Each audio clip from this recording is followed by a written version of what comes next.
ಶ್ರೀ ಗುರುಗಣಾಧಿಪತಯೇ ನಮಃ.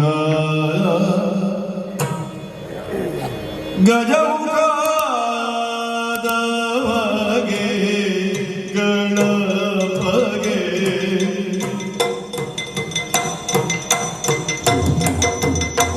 ಚಿಲ್ವತಿ ಜಗ ವಂದಿತ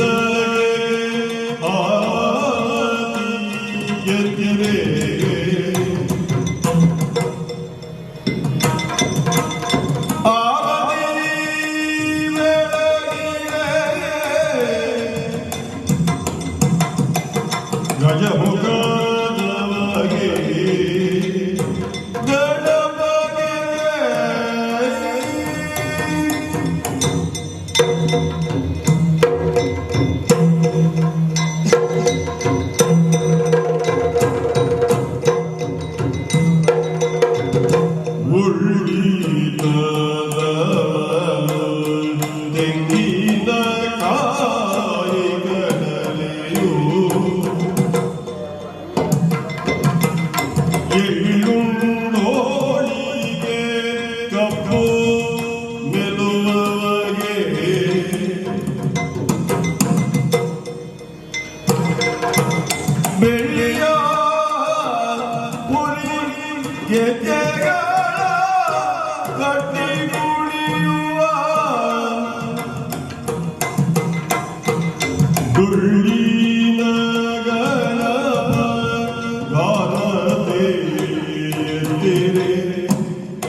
focus out ಆಗುನೆ ಉಳ್ಳಿದವನು ತೆಂಗಿನಕಾಯಿ ಕಡಲೆ ಗುಂಡೋಳಿಗೆ ಕಪ್ಪು ಮೆಲುವವಗೆ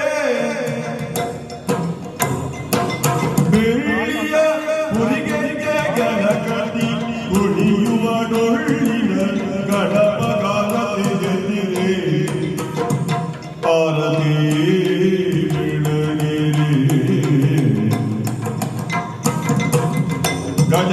ಗಜಮುಖಾದವಗೆ ಗಣಪಗೆ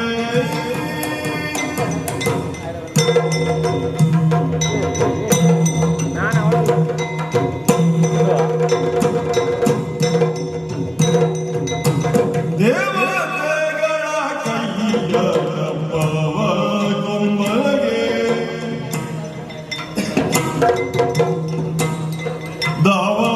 ದಾವಾಗ್ನಿಯಂದದಿ ನಲಿವಗೆ ಆವಾಗ ಮನದೋಳು ನೆನೆಸಿರಿದ್ದ ಈವಗಣೆ ಜಗಾರದೆ ಎತ್ತೇರೆ ಆರದೆ ಬೆಳಗಿಗೆ ಗಜ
ಸ್ತುತಿಸಿ ಅಂಬುನಿಧಿಯಾತ್ಮಜಗೆ ಕೈ ಮುಗಿದು ಅಂಬುಜಾಮಣಿಯರ ಪಾದ ಅಂಬುಜಗೆ ಮನಮಗದ ವರ್ಣಿಪೆನಿ ಕಥಾಮೃತವ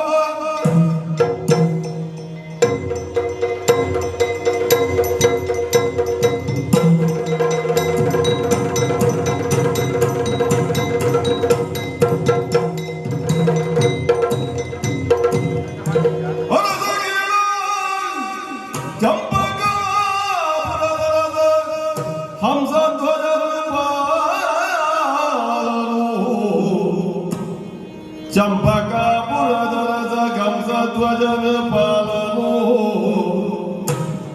ಧುರ ವಿಜಯ ಭುಜ ಶೌರ್ಯ ಸಾಗರ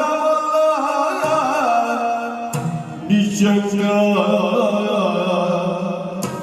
ಪರಮಧಾರ್ಮಿಕ ಸತ್ಯವ್ರತ ಸಚ್ಚರಿತ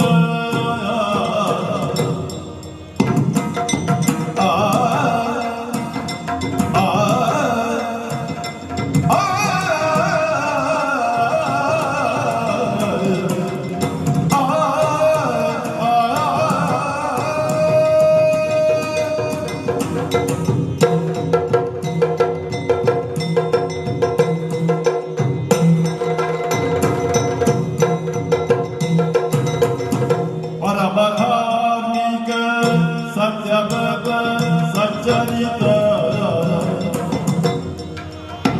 ಸದ್ವೈತವನು ಧರ್ಮದಿ ಧರೆಯ ಆಳುತ್ತಲಿದ್ದ ಧರೆಯ ಆಳುತ್ತಲಿದ್ದ ನಿಗಮ ಗಮ ವಿಚಾರದಲ್ಲಿ ಚಂಪಕಾಪುರದರ ಸಾರ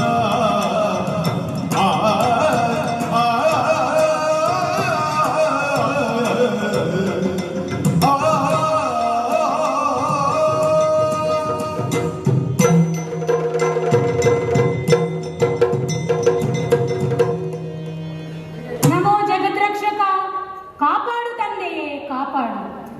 ಸದಾ ಹರಿನಾಮ ಸ್ಮರಣೆಯೊಂದಿಗೆ ಅವನ ಸಂಕೀರ್ತನೆಯೊಂದಿಗೆ ಜೀವನದ ಎಲ್ಲ ಏಳು ಬೀಳುಗಳನ್ನು ಎಡರು ತೊಡರುಗಳನ್ನು ಸಮಚಿತ್ತದಿಂದ ಎದುರಿಸಿ ನನ್ನದೇ ಆದಂತ ಜೀವನವನ್ನು ಕಟ್ಟಿಕೊಂಡವನು ನಾನು. ಚಂಪಕಾಪುರದ ಅರಸ ಹಂಸಧ್ವಜ. ನಮ್ಮ ಬದುಕು ಎನ್ನುವುದು ಒಂದು ನಿರಂತರವಾದ ಚಲನಶೀಲ ಕ್ರಿಯೆ. ಅದು ಎಂದೂ ನಿಂತ ನೀರಾಗಬಾರದು. ಹರಿಯುವ ನದಿ ಹೇಗೆ ತನ್ನ ಎದುರು ಬರುವಂತಹ ಸವಾಲುಗಳನ್ನು ಅಡೆತಡೆಗಳನ್ನು ನಿವಾರಿಸಿಕೊಂಡು ಮುನ್ನುಗ್ಗುತ್ತದೆಯೋ ಹಾಗೆಯೇ ಮನುಷ್ಯನಾದವನು ತನ್ನ ಜೀವನದ ಕಷ್ಟ ಸುಖಗಳನ್ನು ಸಮಚಿತ್ತದಿಂದ ಎದುರಿಸಿ ಜೀವನವನ್ನು ಸಾರ್ಥಕ್ಯ ಮಾಡಿಕೊಳ್ಳಬೇಕು. ಆ ಮೂಲಕ ಪಾರಮಾರ್ಥ್ಯ ಸುಖಕ್ಕೆ ದಾರಿಯನ್ನು ಸುಗಮ ಮಾಡಿಕೊಳ್ಳಬೇಕು. ಹಾಗೆಂದು ಜೀವನದ ಮೌಲ್ಯಗಳನ್ನು ತುಳಿದು ಮುನ್ನಗಬೇಕು ಎಂಬಲ್ಲ, ಅರ್ಥವಲ್ಲ. ಸತ್ಯ, ಧರ್ಮ, ನ್ಯಾಯ, ನಿಷ್ಠೆ ಇವೆಲ್ಲವನ್ನು ನಾವಿಡುವಂತಹ ಹೆಜ್ಜೆಯೊಂದಿಗೆ ಹೆಜ್ಜೆಯಾಗಿಸಿ ಜೀವನವನ್ನು ಸುಖಮಯವಾಗಿಸಿಕೊಳ್ಳಬೇಕು ಎಂಬುದೇ ತತ್ವ. ಧರ್ಮೋ ರಕ್ಷತಿ ರಕ್ಷಿತಃ. ಧರ್ಮವನ್ನು ನಾವು ಸರಿಯಾಗಿ ಪರಿಪಾಲಿಸಿದಾಗ ಮಾತ್ರ ಧರ್ಮ ನಮ್ಮನ್ನು ರಕ್ಷಿಸುತ್ತದೆ, ಕಾಪಾಡುತ್ತದೆ. ಸತ್ಯವಂತನಾದ ಧರ್ಮಾತ್ಮನಾದಂತಹ ನಾನು ಪ್ರಜಾ ಚಿಂತಕನಾಗಿ, ಪ್ರಜಾ ವತ್ಸಲನಾಗಿ ಪ್ರಜೆಗಳನ್ನು ನನ್ನ ಮಕ್ಕಳಂತೆ ಕಾಪಾಡಿಕೊಂಡು ಬಂದವನಿದ್ದೇನೆ. ಪ್ರಜೆಗಳು ಹೇಗೆ ಸದ್ಗುಣವಂತರೋ ಸುಶೀಲವಂತರೋ ನನ್ನ ಪರಿವಾರವೂ ಒಂದು ಸುಖಿ ಪರಿವಾರವಾಗಿದೆ. ಪತಿಯ ಬೆನ್ನೆಲುಬಾಗಿ ನನ್ನ ಕಾರ್ಯಗಳನ್ನು ಬೆಂಬಲಿಸುವಂತಹ ಸತಿ, ದೈವ ಭಕ್ತರು, ಬಲಾಢ್ಯರೂ ಆಗಿರುವಂತಹ ಸುಧನ್ವಾದಿ 4 ಗಂಡು ಮಕ್ಕಳು, ಕನ್ಯಾಸೆರೆ ಬಿಡಿಸುವ ಓರ್ವಳು ಪುತ್ರಿ, ಸುಖಿ ಸಂಸಾರ ನನ್ನದು. ಜೀವನದಲ್ಲಿ ಇನ್ನಾದರೂ ಏನು ಬೇಕು ನನಗೆ? ಸಾಧಿಸಿದೆಲ್ಲವ ಸಾಧಿಸಿಯಾಗಿದೆ ಉನ್ನತಿ ಪ್ರಗತಿ. ನನ್ನ ಚಿತ್ತ ಇನ್ನೇನಿದರೂ ಪುರೋಗತಿಯತ್ತ. ಎಲ್ಲರೂ ಜೀವನವನ್ನು ಹೇಗೆ ಸಾಗಿಸಬೇಕು ಎಂಬ ಲೆಕ್ಕಾಚಾರವಿದ್ದರೆ ನಾನು ಮಾತ್ರ ನನ್ನ ಮರಣವನ್ನು ಹೇಗೆ ಎದುರಿಸಬೇಕು ಎಂಬ ಸಂಕಲ್ಪ ಹಾಕಿಕೊಂಡಿದ್ದೇನೆ. ನನಗೆ ಮರಣ ಬರುವುದಾದರೆ ಹೇಗೆ ಬರಬೇಕು, ಎಲ್ಲಿಂದ ಬರಬೇಕು, ಯಾರಿಂದ ಬರಬೇಕು, ಅದು ಆ ಶ್ರೀಕೃಷ್ಣನ ಹಸ್ತದಿಂದಲೇ ಬರಬೇಕು. ಅದು ಎಲ್ಲಿ ನಾನು ನಿಂತಿರುವ ಸ್ಥಳದಲ್ಲೇ ಅವನ ದರ್ಶನವಾಗಬೇಕು, ಅವನ ಸನ್ನಿಧಾನವು ಇದೇ ಆಗಬೇಕು. ನಾವು ಮಾಡುವಂತ ಕಾರ್ಯ ಸ್ವಾರ್ಥದ ಲವಲೇಶವೂ ಇಲ್ಲದೆ ನಿಸ್ವಾರ್ಥದಿಂದ ತುಂಬಿತ್ತು ಎಂದಾದರೆ, ಆ ಕಾರ್ಯದ ಉದ್ದೇಶ ಸದುದ್ದೇಶವೇ ಆಗಿತ್ತು ಎಂದಾದರೆ, ಆಗುವುದೆಲ್ಲ ಒಳಿತೇ ಆಗುತ್ತದೆ ಎನ್ನುವ ನಂಬಿಕೆ ನನ್ನದು. ಅದಕ್ಕಾಗಿ ನನಗೊಂದು ಅವಕಾಶವನ್ನು, ಸಂದರ್ಭವನ್ನು ನನ್ನ ಆರಾಧ್ಯ ದೈವ ಸೃಷ್ಟಿಸಿ ಕೊಡುತ್ತಾನೆ ಎಂಬ ವಿಶ್ವಾಸ ನನ್ನದು. ನನ್ನ ವಿಶ್ವಾಸಕ್ಕೆ, ನಂಬಿಕೆಗೆ ಪುಷ್ಟಿ ಕೊಡುವಂತೆ ಚರನೋರ್ವ ಮಹತ್ವವಾದ ವಿಷಯವನ್ನು ತಂದಿದ್ದಾನೆ. ಅಲಂಕೃತಗೊಂಡಂತಹ ಶ್ವೇತವರ್ಣದ ಕುದುರೆ ನಮ್ಮ ಪುರವನ್ನು ಪ್ರವೇಶ ಮಾಡಿದೆಯಂತೆ. ಬಂದ ಕುದುರೆ ಎಲ್ಲಿಂದ, ಕಳಿಸಿದ್ದು ಯಾರು, ಯಾವ ಕಾರಣಕ್ಕಾಗಿ ಅದು ಬಂದಿದೆ ಎಂದು ಸವಿವರವನ್ನು ವಿವೇಚಿಸಿದಾಗ ತಿಳಿದದಿಷ್ಟು. ಬಂದ ಕುದುರೆ ಹಸ್ತಿನಾವತಿಯಿಂದ ಬಂದದ್ದು, ಅಂದರೆ ಕಳುಹಿಸಿದ್ದು ಪಾಂಡವರು. ವಿಷಯ ತಿಳಿದೇ ನನಗೆ ಹರ್ಷಚಿತ್ತನಾಗಿದ್ದೇನೆ. ಹರಿಯನ್ನು ಕಾಣುವ ಸುಯೋಗವೊಂದು ನನಗೆ ಒದಗಿ ಬಂದಿದೆ. ಅದರಲ್ಲಿ ಸ್ಪಷ್ಟವಾಗಿ ಲೇಖನವನ್ನು ಬರೆದಿದೆ. ಬಲವಿಲ್ಲವಿದ್ದವರು ಕುದುರೆಯನ್ನು ಕಟ್ಟುವುದು, ಕಟ್ಟಿದಂತಹ ಕುದುರೆಗೆ ಸಾರಥ್ಯವನ್ನು ವಹಿಸಿದಂತಹ ಅರ್ಜುನನಿಗೆ ಯುದ್ಧ ಮಾಡುವುದು, ತಪ್ಪಿದರೆ ಕಪ್ಪ ಕಾಣಿಕೆಗಳನ್ನಿತ್ತು ಶರಣಾಗತಿಯನ್ನು ಹೊಂದುವುದು. ಶರಣಾಗುವುದು ಎಂದರೆ ಶಾಸ್ತ್ರ ತೇಜಸ್ಸುಳ್ಳಂತಹ ನನ್ನಂತವನಿಗೆ ಸರಿಯಲ್ಲ. ಅಲ್ಲದೆ ನಾನು ಶರಣಾದೆ ಎಂದಾದರೆ ನನ್ನ ಇಚ್ಛೆ, ನನ್ನ ಬಯಕೆ ಈಡೇರುವುದಾದರೂ ಹೇಗೆ? ಹಾಗಾಗಿ ನಾನು ಕುದುರೆಯನ್ನು ಕಟ್ಟಿ ಯುದ್ಧಕ್ಕೆ ಬದ್ಧ ಎಂದು ಹೇಳಿದನಾದರೆ ಹರಿಸಾನ್ನಿಧ್ಯವು ನನಗೆ ಲಭಿಸಿದಂತಾಗುವುದು. ಪಾರ್ಥನನ್ನು ಸೋಲಿಸಿದೆ ಎಂದಾದರೆ ಸಕಲ ಸೋಲಿಗೆ ಸೇಡನ್ನು ತೀರಿಸಿಕೊಳ್ಳಲು, ಪ್ರತಿರೋಧವನ್ನು ಒಡ್ಡಲು ಆ ಕೃಷ್ಣ ಬಂದೇ ಬರುತ್ತಾನೆ. ಆಗ ಶ್ರೀಕಾಂತನನ್ನು ಕಾಣುವಂತ ಯೋಗ. ಮಂತ್ರಿಗಳಿರಗೇಳೀಗ ಶ್ರೀಕಾಂತನ ಕಾಣುವ ಯೋಗ.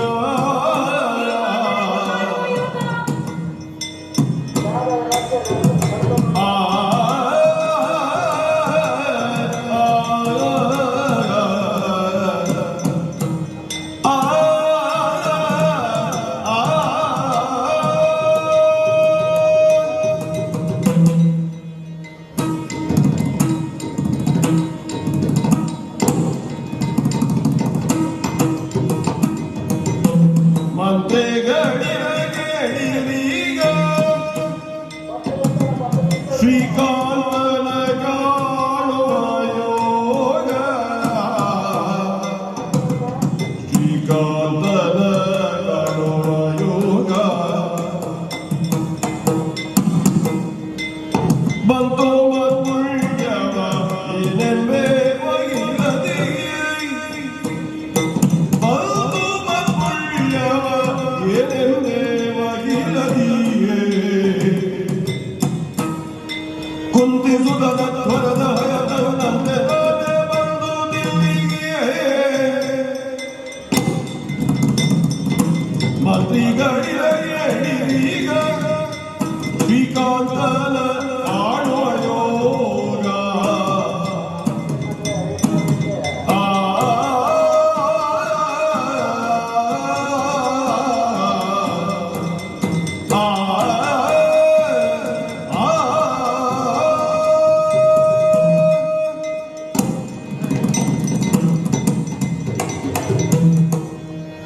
ನಂಬಿಕೆಟ್ಟವರೆಲ್ಲವೋ ನನ್ನ ನಂಬಿಕೆಯನ್ನು ಬಲಗೊಳಿಸುವುದಕ್ಕಾಗಿ ಸನ್ನಿವೇಶವೊಂದನ್ನು ಅವನೇ ಸೃಷ್ಟಿಸಿದ್ದಾನೆ. ವಿಶಾಲವಾದಂತಹ ಕಾರ್ಯಕಾರಣ ಸಂಬಂಧ, ಆ ಸಂಬಂಧದ ಮೂಲಕ ಲೋಕವನ್ನು ಮುನ್ನಡೆಸುವವನು ತಾನೇ ಕಾರ್ಯವೊಂದನ್ನು, ಸಂದರ್ಭವೊಂದನ್ನು ಸೃಷ್ಟಿಸಿ ಏನನ್ನು, ಯಾರನ್ನು ತನ್ನ ಉಪಕರಣವನ್ನಾಗಿ ಉಪಯೋಗಿಸಿಕೊಳ್ಳುವವನು ಅವನೇ ನನ್ನ ಶ್ರೀಹರಿ, ನನ್ನ ಶ್ರೀಕಾಂತ. ಅವನು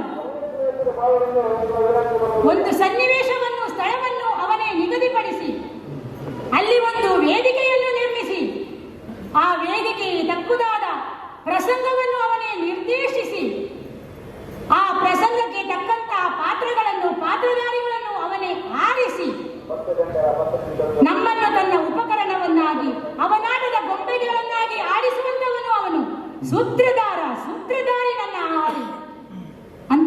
ಏಕಾಂತನನ್ನು ಕಾಣುವಂತಹ ಯೋಗ ನನಗೆ ಒದಗಿ ಬಂದಿದೆ.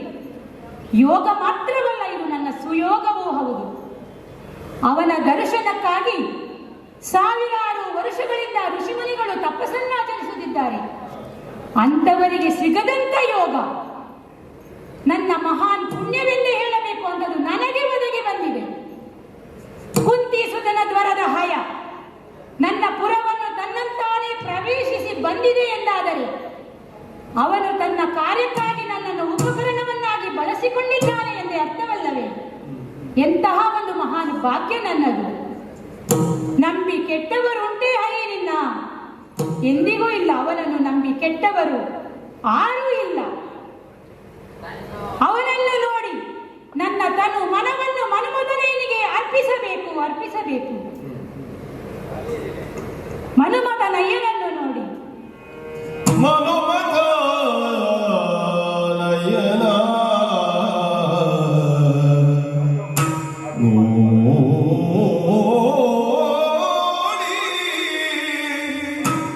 ಮನುಮತ ನಯ್ಯನ ನೋಡಿ,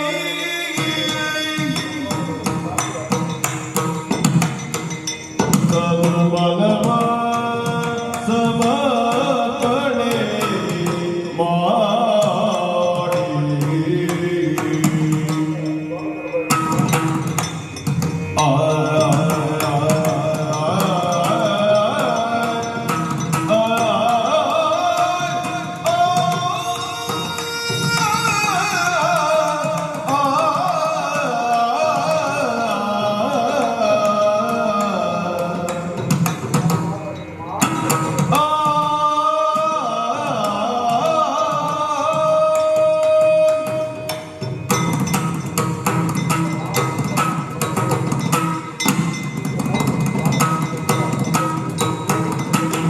ಮನುಮತ ನಯನ ನೋಡಿ, ತನು ಮನವ ಸಮರ್ಪಣೆ ಮಾಡಿ,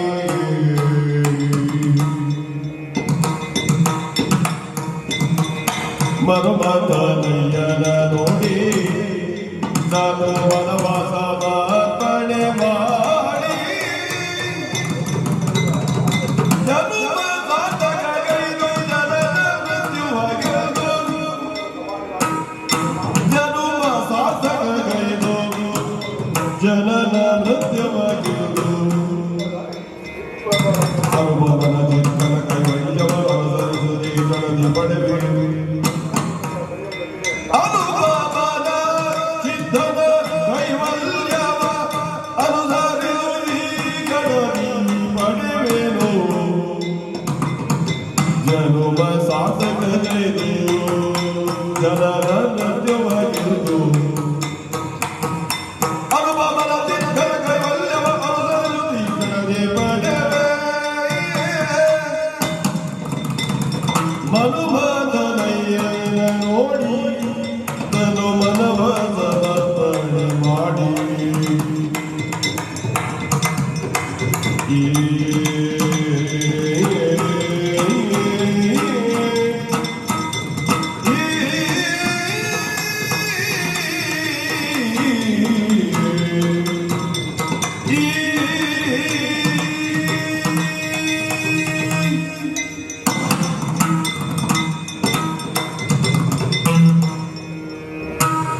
ಸರ್ವಕ್ಕೂ ಸರ್ವಕಾಲಕ್ಕೂ ಸರ್ವದ ಅವನೇ ಕಾರಣ, ಕಾರಕ, ಕಾರಣೀಕರ್ತ.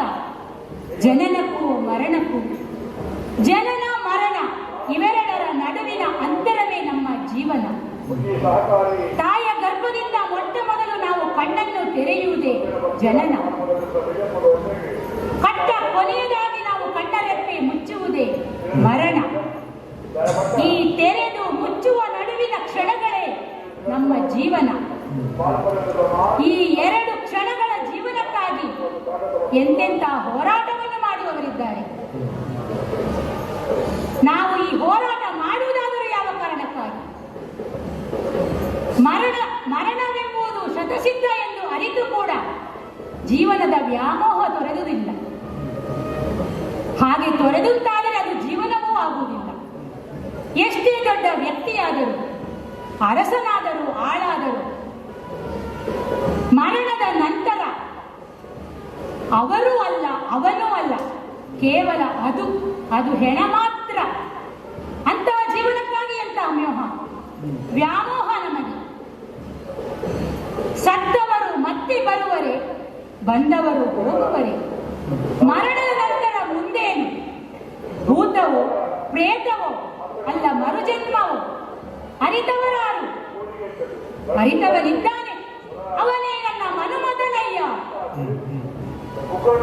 ಅಂತಹ ಮನುಮದನಯ್ಯನನ್ನು ನಾನು ನೋಡಿ ಅವನ ದರ್ಶನದ ಭಾಗ್ಯವನ್ನು ಪಡೆದುಕೊಂಡು ತನ್ನ ಮನವನ್ನು ಸಮರ್ಪಣೆ ಮಾಡಬೇಕು. ಅವನ ನಾಮವೇ ಶ್ರೇಷ್ಠ, ನಾಮವೇ ಮೋಕ್ಷಕ್ಕೆ ಸಾಧನ. ಅನ್ಯರ ನರಿಯೇನು ನಾನು ಗುರುವೆಂಬೆ ನಿನ್ನ, ಗುರುವು ನೀನೆ, ದಾರಿಯೂ ನೀನೆ, ನನ್ನ ಗುರಿಗೆ ದಾರಿ ದೀಪವೂ ನೀನೆ.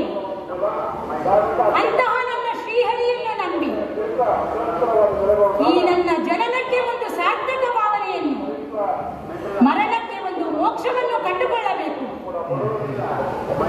ಅದಕ್ಕಾಗಿ ಅಂತರಂಗ ಬಹಿರಂಗ ಏಕತ್ರವಾಗಿ ನಾನು ಸಮರ್ಪಣೆಗೊಳ್ಳಬೇಕು. ಅಲ್ಲಿ ಒಂದು ತನ್ಮಯತೆ, ತಾದಾತ್ಮ್ಯ ಭಾವ ಮೂಡಬೇಕು. ತಾಯಿ ತನ್ನ ಮಗುವಿಗೆ ಹಾಲನ್ನುಣಿಸುವಾಗ ಯಾವ ಒಂದು ತನ್ಮಯತೆ ಅಲ್ಲಿ ಮೂಡುತ್ತದೋ ಅಂತ ಒಂದು ಸಮರ್ಪಣೆ ಭಾವ ನನ್ನಲ್ಲಿ ಮೂಡಬೇಕು. ಮೂಡಿ ಅವನ ದರ್ಶನ ಭಾಗ್ಯವನ್ನು ನಾನು ಪಡೆದುಕೊಳ್ಳುವಂತಾಗಬೇಕು. ಅದೇ ನನ್ನ ಜೀವನದ ಅಂತ್ಯಕ್ಕೆ, ನನ್ನ ಸದ್ಗತಿಗೆ, ಮೋಕ್ಷಕ್ಕೆ ಒಂದು ಕಾರಣವಾಗಬೇಕು. ಆ ಅವಕಾಶವನ್ನು ನಾನು ಉಪಯೋಗಿಸಿಕೊಳ್ಳಬೇಕು. ಹಾಗೆ ಮಾಡಬೇಕು ಎಂದಾದರೆ ಯುದ್ಧಕ್ಕೆ ಕಟಿಬದ್ಧನಾಗಿ ನಾನು ಯುದ್ಧಕ್ಕೆ ಸನ್ನದ್ಧಗೊಳ್ಳಬೇಕು. ಕೇವಲ ಹರಿಯನ್ನು ನೋಡುವ ಉದ್ದೇಶವಿಟ್ಟುಕೊಂಡು ಯುದ್ಧವನ್ನು ನಿರ್ಲಕ್ಷ್ಯ ಮಾಡಬಾರದು. ಪುರುಷ ಪ್ರಯತ್ನವಿಲ್ಲದೆ ದೈವಬಲವು ಇರುವುದಿಲ್ಲವಂತೆ. ಹಾಗಾಗಿ ನನ್ನದಾದಂತಹ ಪ್ರಯತ್ನ ಏನಿದೆಯೋ, ಸಿದ್ಧತೆಗಳೇನಿದೆಯೋ ಅದನ್ನು ಮನದುಂಬಿ ನಾನು ಮಾಡಬೇಕು. ಹಾಗಾಗಿ ರಾಜಾಜ್ಞೆಯನ್ನು ಹೊರಡಿಸಿದ್ದೇನೆ. ಯುದ್ಧಕ್ಕೆ ಸಕಲ ಸಿದ್ಧತೆಗಳು ನಡೆಯಬೇಕು. ಮನೆಯು ಯುದ್ಧಕ್ಕೆ ತರಬೇತಿ ಕೇಂದ್ರವಾಗಬೇಕು. ಪ್ರತಿಯೋರ್ವ ವ್ಯಕ್ತಿಯು ಯೋಧನಾಗಬೇಕು. ಅಸ್ತ್ರಶಸ್ತ್ರಗಳ ಸಂಗ್ರಹವಾಗಬೇಕು. ಪ್ರತಿಯೋರ್ವನು ಮನಪೂರ್ತಿಯಾಗಿ ತನ್ನನ್ನು ಯುದ್ಧದಲ್ಲಿ ತೊಡಗಿಸಿಕೊಳ್ಳಬೇಕು. ಪಾರ್ಥನ ಸೋಲಾಗಬೇಕು. ನಾನು ಗೆದ್ದು ಹರಿಗೆ ಶರಣಾಗಬೇಕು. ಹಾಗಾಗಿ ಯುದ್ಧಕ್ಕೆ ಸಕಲ ಸಿದ್ಧತೆಗಳ ಏರ್ಪಾಡುಗಳನ್ನು ನಡೆಯಲು ಆದೇಶವನ್ನಿತ್ತಿದ್ದೇನೆ.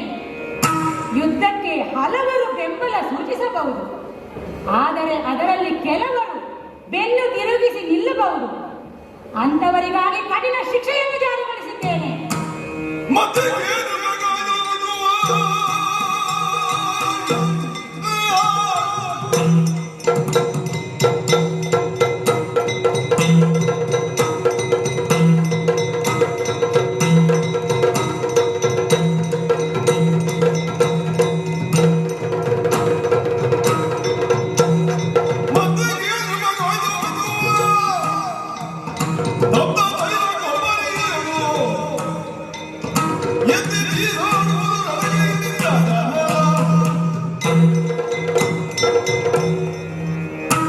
ನಮ್ಮ ಶ್ರಮ ಯಾವಾಗಲೂ ಪ್ರಾಮಾಣಿಕವಾಗಿರಬೇಕು. ಮಾಡುವಂತ ಕಾರ್ಯ ಸ್ವಾರ್ಥ ಭಾವವಿಲ್ಲದೆ ನಿಸ್ವಾರ್ಥತೆಯನ್ನೇ ಮುಖ್ಯ ಗುರಿಯಾಗಿಟ್ಟುಕೊಂಡು ಮಾಡಬೇಕು. ಅಂತ ಕಾರ್ಯವನ್ನೀಗ ನಾನು ಮಾಡುತ್ತಿದ್ದೇನೆ. ಪಾರ್ಥನೆದುರು ಯುದ್ಧ ಸಾರಿದೆ ಅಂತಾದರೆ ನನ್ನ ಸಾಮರ್ಥ್ಯವಾದರೂ ಎಷ್ಟಿರಬೇಕು? ಅವನನ್ನು ಪ್ರತಿಭಟಿಸುವ ಶಕ್ತಿ ನನ್ನಲ್ಲಿ ತುಂಬಿರಬೇಕು. ಕೃಷ್ಣ ಸಾಂಗತ್ಯಕ್ಕಾಗಿ, ಅವನ ಸಾಮೀಪ್ಯಕ್ಕಾಗಿ ಮಾಡುವಂತಹ ಯುದ್ಧ ಇದು. ಆದರೆ ಪ್ರತಿಭಟನೆಯನ್ನೇ ತೋರದೆ ಶರಣಾಗತನಾಗಬಾರದು. ಹಾಗಾಗಿ ಪ್ರತಿಯೊಬ್ಬರು ಯುದ್ಧದಲ್ಲಿ ಸನ್ನದ್ಧರಾಗಬೇಕು, ತರಬೇತಿಯನ್ನು ಪಡೆಯಬೇಕೆಂಬ ಆಜ್ಞೆಯನ್ನಿತ್ತಿದ್ದೇನೆ. ನನ್ನ ರಾಜ್ಯದಲ್ಲಿ ಈ ಮೊದಲೇ ಒಂದು ಆದೇಶ ಉಂಟು. ಯುದ್ಧವಿದ್ದಾಗ ನನ್ನ ರಾಜ್ಯದ ಪ್ರತಿಯೊಬ್ಬ ಪ್ರಜೆಯು ಯೋಧನೇ. ಯುದ್ಧ ಮುಗಿದ ನಂತರ ಯೋಧರೆಲ್ಲರೂ ಪ್ರಜೆಗಳೇ. ಆದುದರಿಂದ ಮನೆಯ ಪ್ರತಿಯೊಬ್ಬನು ಯೋಧನಾಗಬೇಕು. ಪಾರ್ಥನನ್ನು ಎದುರುಗೊಳ್ಳುವಂತ ಸಾಮರ್ಥ್ಯವನ್ನು ಹೊಂದಿದವನಾಗಬೇಕು. ಬೆನ್ನು ತಿರುಗಿಸಿ ನಿಂತವನನ್ನು ಎಳೆದು ತಂದು ತಪ್ಪ ದಯದ ಕೊಪ್ಪರಿಗಳಿಗೆ ತಳ್ಳಿರಿ. ಇದು ನನ್ನ ರಾಜಾಜ್ಞೆ ಎಂದು ಡಂಗುರ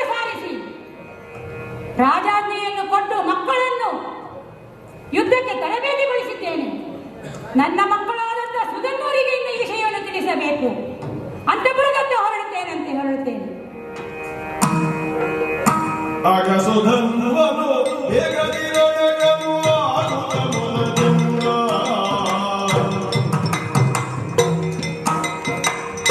ಮಗುನ ಜನನಿ ಕೊಲಿಯುತ್ತ ವಿನಲಾಗುತ್ತ ಇತ್ತೆಂದ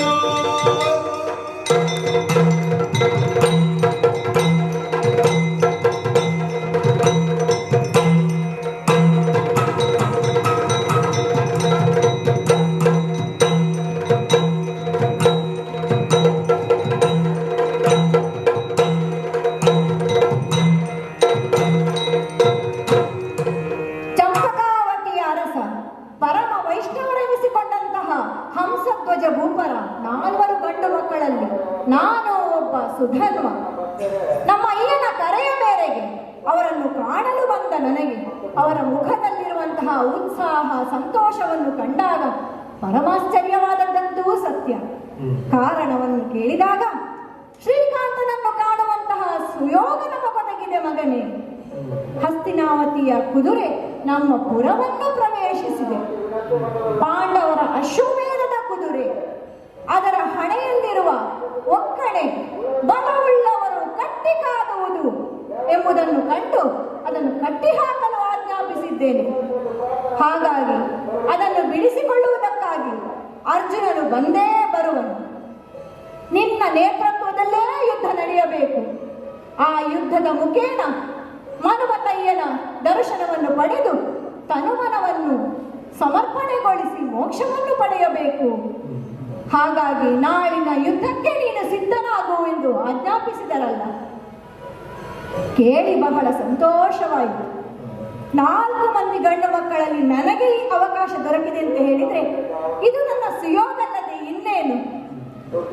ಕೃಷ್ಣ ದರ್ಶನ ಅನ್ನುವಂಥದ್ದು ಕೇವಲ ನಮಗೆ ಮಾತ್ರ ಅಲ್ಲ, ಇಡೀ ಚಂಪಕಾವತಿಗೆ ಹರಿದರ್ಶನ ಆಗಬೇಕೆನ್ನುವಂಥದ್ದು ಆಶಯ ನಮ್ಮಪ್ಪನದ್ದು. ಹಾಗಾಗಿಯೇ ರಾಜ್ಯದ ಸಮಸ್ತ ಪ್ರಜೆಗಳು ಯುದ್ಧದಲ್ಲಿ ಪಾಲ್ಗೊಳ್ಳಬೇಕು. ಅದರಲ್ಲಿ ಹಿಂದುಳಿದಾದ್ರೆ ತಪ್ಪ ತೈಲದ ಕೊಪ್ಪರಿಗೆಯಲ್ಲಿ ಹಾಕಲಾಗುವುದು ಎನ್ನುವಂತಹ ಕಠಿಣ ಶಾಸನವನ್ನು ತಂದಿದ್ದಾರಲ್ಲ. ಬದುಕಿನ ಅವಧಿ ಮುಖ್ಯ ಅಲ್ಲ, ಬದುಕಿನ ರೀತಿ ಮುಖ್ಯ, ಬದುಕಿನ ಉದ್ದೇಶ ಮುಖ್ಯ. ನಮ್ಮ ಉದ್ದೇಶ ಏನು? ಹರಿದರ್ಶನವನ್ನು ಮಾಡಿ ಜನ್ಮ ಸಾರ್ಥಕ್ಯವನ್ನು ಪಡೆದುಕೊಳ್ಳುವಂಥದ್ದು. ಅದಕ್ಕಾಗಿಯೇ ಮೊದಲಿಂದಲೇ ಅರ್ಜುನನೊಂದಿಗೆ ಯುದ್ಧಕ್ಕೆ ಸಿದ್ಧನಾದದ್ದು. ಆದರೆ ನಾಳಿನ ದಿನವೇ ಯುದ್ಧವಾದ್ರಿಂದ ಹೀಗೆ ಹೋಗುವುದು ಸರಿಯಲ್ಲ. ಅದಕ್ಕಾಗಿ ಯಾಕೆಂತ ಹೇಳಿದ್ರೆ ಯುದ್ಧ ಅಂತ ಹೇಳಿದ್ರೆ ಹಿಂದಿರುಗಿ ಬರಬಹುದು, ಬಾರದೆಯೂ ಇರಬಹುದು. ಹಾಗಾಗಿ ಮಾತೆಯ ಆಶೀರ್ವಾದವನ್ನು ಪಡೆಯುವುದಕ್ಕಾಗಿ ತಾಯಿ ಸುಧರ್ಪೆಯ ಬಳಿ ಹೋದರೆ, ಲೇಸು ಮಗನೇ, ಹರಿದರ್ಶನದ ಯೋಗ ನಿನಗೆ ಸಿಕ್ಕಿದೆ. ನೀನು ಈ ಉದರದಲ್ಲಿ ಜನಿಸಿದ್ದೀಯ. ನನ್ನ ಈ ಉದರವನ್ನು ಪಾವನಗೊಳಿಸಬೇಕು ಅಂತಾದ್ರೆ ಸಮಸ್ತ ಪ್ರಜೆಗಳಿಗೂ ಇಡೀ ಚಂಪಕಾವತಿಗೂ ಹರಿದರ್ಶನವನ್ನು ಮಾಡಬೇಕು ಎಂದು ಆಶೀರ್ವದಿಸಿದಳು. ತಂಗಿ ಕುವಲೆಯ ಬಳಿ ಹೋದರೆ, ಅಣ್ಣ, ನೀನು ಈ ಯುದ್ಧದಲ್ಲಿ ಸೋತು ಹಿಂದೆ ಬಂದರೆ ನನ್ನ ಪತಿಗ್ರಹದಲ್ಲಿ ಎಲ್ಲರೂ ನನ್ನನ್ನು ಹೀಯಾಳಿಸಿಯಾರು. ಅದಕ್ಕಾಗಿ ಅಂತಹ ಅವಕಾಶವನ್ನು ಮಾಡಿಕೊಡಬೇಡ ನೀನು. ಯುದ್ಧದಲ್ಲಿ ಜಯಶೀಲನಾಗಿ ಬಾ ಎಂದು ನನಗೆ ಶುಭ ಹಾರೈಸಿದಳು. ಇವರಿಬ್ಬರಲ್ಲಿ ಹೇಳಿದರೆ ಸಾಕಿ. ಇನ್ನೂ ಒಬ್ಬಳಿದ್ದಾಳಲ್ಲ, ಚಂಪಕಾವತಿಯ ಅರಮನೆಯನ್ನು ಬೆಳಗಿದವಳು, ನನ್ನ ಅಮ್ಮನ ಮುದ್ದಿನ ಸೊಸೆ, ನನ್ನ ಮನದರಸಿ ಪ್ರಭಾವತಿ. ಹಾಗಾಗಿ ಅವಳನ್ನು ಕಾಣುವುದಕ್ಕಾಗಿಯೇ ಅಂತಃಪುರದೆಡೆಗೆ ಸಾಗುತ್ತೇನಂತೆ.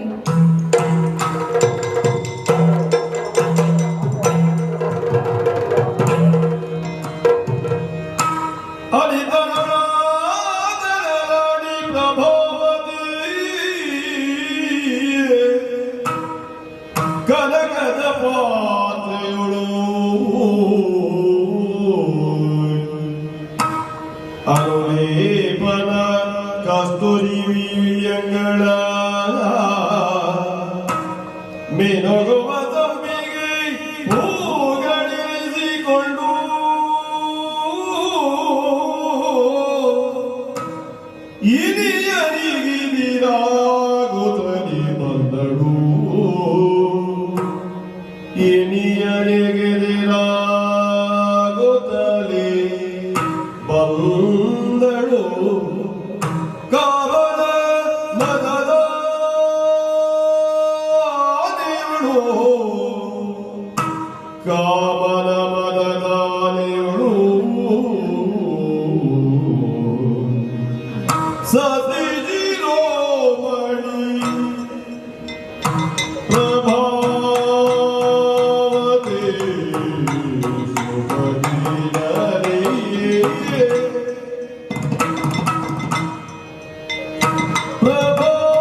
ಸೊಬಗಿನಗೆ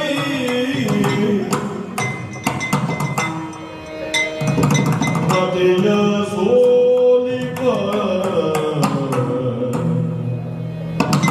ರತಿಯ ಸೋಲಿಪ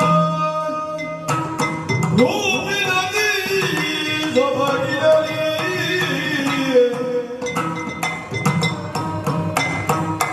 ರತನ ಬಾಲಗಳ ಯುತಿ ಬೆಳಗುತ್ತದೆ ರತನ ಬಾಲಗಳ ಯುತಿ ಬೆಳಗುತ್ತದೆ ಪ್ರತಿಮನ ಗದನವೇ ಗತಿಯ ಇಡುತ್ತದೆ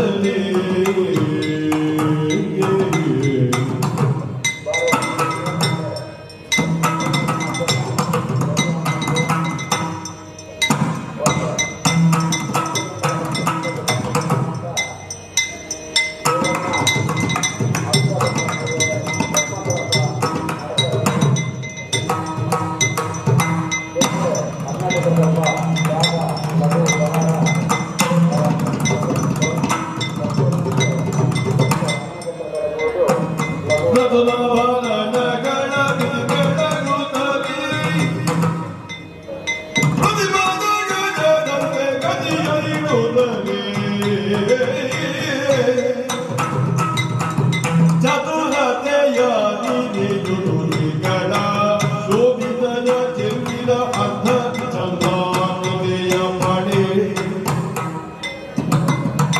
ಚತುರತೆಯ ನಿಧಿಯುಡುಗಳ ಶೋಭಿತನ ಚೆಲ್ಲಿನ ಅರ್ಧ ಚಂದಾನೆಯ ಪಡೆ ಕತ್ತೂರಿ ತಿಲಕ ಭ್ರೋಲತೆಯ ವಾದಿನಿ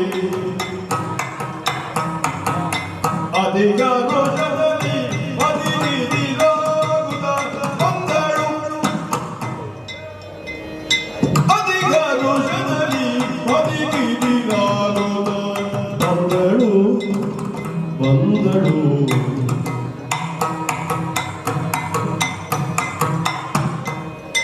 ಚತುರ ಪ್ರೇರಣೆಗೆ ಗಣಜೋಗಿತನ ಚೆಲುವಿನ ಅಡ್ಡ ಬಂದಾಗ್ಲಿಯ ಪಡೆ ಕತ್ತೂರಿ ತಿಲಕರು ಅದೇ ಮಾಲಿ ಅಡಿಗರು ಜನರಿ ಮದಿಗೆ ಹಿಂದಿರಾಗುತ್ತದೆ ಬಂದಳು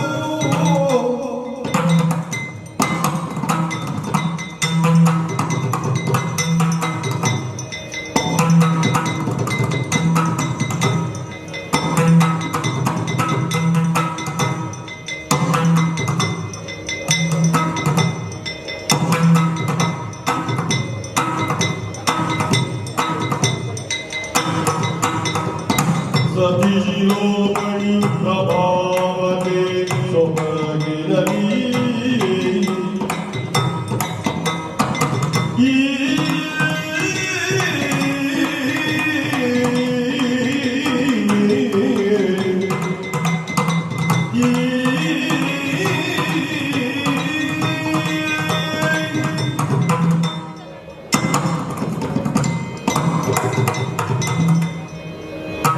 ಸತಿ ಶಿರೋಮಣಿ ಪ್ರಭಾವತಿ ಎಂದು ಎಲ್ಲರೂ ನನ್ನನ್ನು ಕರೆಯುತ್ತಿರುವಾಗ ನನಗೆ ಮಹದಾನಂದವಾಗುವುದು. ಚಂಪಕಾವತಿ ನಗರದ ಮಹಾರಾಜ ಹಂಸಧ್ವಜ ಮಹಾರಾಜರ ಪುತ್ರ ಸುಧರ್ಮ ಯುವರಾಜರ ಪತ್ನಿಯಾದಂತಹ ನಾನು ಪ್ರಭಾವತಿ ಸತಿ ಶಿರೋಮಣಿ ಎಂದೇ ಕರೆಯಲ್ಪಡುತ್ತಿದ್ದೇನೆ. ಇದೇನು ವಂಶಪಾರಂಪರ್ಯದಿಂದಲೋ ಅಥವಾ ಯಾವುದೋ ವಿಶ್ವವಿದ್ಯಾಲಯದಿಂದ ಪಡೆದಂತಹ ಪದವಿಯಲ್ಲ. ಇದು ನನ್ನಲ್ಲಿ ನಾನೇ ಬೆಳೆಸಿಕೊಂಡಂತಹ ಉತ್ತಮ ಗುಣಕ್ಕೆ ಪ್ರಾಪ್ತವಾದಂಥದ್ದು. ಹೆಣ್ಣು ಸಂಸಾರದ ಕಣ್ಣು, ಹೊಸ್ತಿಲ ಮೇಲಿನ ದೀಪದ ಹಾಗೆ ಹುಟ್ಟಿದ ಮನೆಯನ್ನು ಸೇರಿದ ಮನೆಯನ್ನು ಬೆಳಗುವಂತಹ ಸೌಭಾಗ್ಯ ಹೆಣ್ಣಿಗೆ ಮಾತ್ರ ಲಭಿಸುವುದು. ಅದಕ್ಕೆ ಆಕೆ ಬಾಲ್ಯದಿಂದಲೇ ಉತ್ತಮ ಸಂಸ್ಕಾರಗಳನ್ನು ಬೆಳೆಸಿಕೊಂಡು ಬರಬೇಕು. ಅದರಂತೆಯೇ ಬಾಲ್ಯದಲ್ಲಿ ನಾನು ಪಡೆದಂತಹ ಸಂಸ್ಕಾರದಿಂದ ನನ್ನ ಗಂಡನ ಮನೆಯಲ್ಲಿ ಎಲ್ಲರ ಪ್ರೀತಿಗೆ ಪಾತ್ರಳಾಗಿ ಅಷ್ಟೈಶ್ವರ್ಯಗಳನ್ನು ಅನುಭವಿಸುತ್ತಾ ಸಂತೋಷದಿಂದಿದ್ದೇನೆ. ಆದರೆ ಸದ್ಗೃಹ ಎಂಬುದನ್ನು ಸಾ ಭಾರ್ಯಾಯ ಗೃಹೇ ದಕ್ಷ, ಸಾ ಭಾರ್ಯಾಯ ಪತಿಪ್ರಾಣ, ಸಾ ಭಾರ್ಯಾಯ ಪತಿವ್ರತ, ಸಾ ಭಾರ್ಯಾಯ ಪ್ರಜಾವತಿ ಹೀಗೆ ವ್ಯಾಖ್ಯಾನಿಸುತ್ತಾರೆ. ಈಗಾಗಲೇ ಸದ್ಗೃಹಿಣಿ,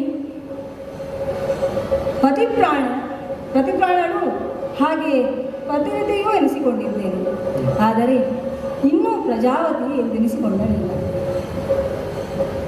ಆದರೆ ಇಂದೇಕೋ ಅದಕ್ಕೆ ಸರಿಯಾದ ಸಮಯ ಒದಗಿ ಬಂದಿದೆ ಎಂದು ನನಗನ್ನಿಸ್ತಾ ಇದೆ. ಈ ನನ್ನ ಮನದಿಚ್ಛೆಯನ್ನು, ಸಂತಾನಭಾಗ್ಯವನ್ನು ಹೊಂದುವ ಆಸೆಯನ್ನು ನನ್ನ ಯಜಮಾನರಲ್ಲಿ ಆದಷ್ಟು ಬೇಗ ಹೇಳಬೇಕೆಂದು ಅವರನ್ನೇ ಕಾಯ್ತಾ ಇದ್ದೇನೆ. ಏನು ಈಗಾಗಲೇ ಬರಬೇಕಿತ್ತು, ಇನ್ನೂ ಬರಲಿಲ್ಲವಲ್ಲ? ಬಹುಶಃ ಹೀಗೆ ಇರಬೇಕು. ನನ್ನ ಮನದಾಸೆಯನ್ನು ಆದಷ್ಟು ಬೇಗ ಅವರಲ್ಲಿ ಹೇಳಬೇಕೆಂಬ ಹಂಬಲದಿಂದ ಸಮಯವು ನಿಧಾನವಾಗಿ ಚಲಿಸ್ತಾ ಇದೆ ಅಂತ ಅನ್ನಿಸ್ತಾ ಇದೆ. ಇಂದು ಬ್ರಾಹ್ಮಿ ಮುಹೂರ್ತದಲ್ಲಿ ಎದ್ದಂತಹ ನನಗೆ ಚಿತ್ರ ವಿಚಿತ್ರ ಅನುಭವಗಳು ಪ್ರಾಪ್ತವಾಗಿ ಅದನ್ನೇ ಬೆನ್ನಟ್ಟುವಂತೆ ಮಾಡಿದೆ. ಅದರಂತೆಯೇ ನನ್ನ ಮೈಯ ಬಣ್ಣಕ್ಕೆ ಹೊಂದುವಂತಹ, ಅಂದರೆ ನನ್ನ ಸೌಂದರ್ಯವನ್ನು ಇಮ್ಮಡಿಗೊಳಿಸುವಂತಹ ಬಣ್ಣದ ರೇಷ್ಮೆಯ ಸೀರೆಯನ್ನು, ಅದಕ್ಕೆ ಕಸೂತಿಯನ್ನು ಮಾಡಿರುವಂತಹ ಕುಪ್ಪಸವನ್ನು ಧರಿಸಿಕೊಂಡಿದ್ದೇನೆ. ಅದಕ್ಕೆ ಹೊಂದುವಂತಹ ರತ್ನದ ಆಭರಣಗಳನ್ನು ಹಾಗೆಯೇ ಬಹಳ ಜತನದಿಂದ ಧರಿಸಿಕೊಂಡಿದ್ದೇನೆ.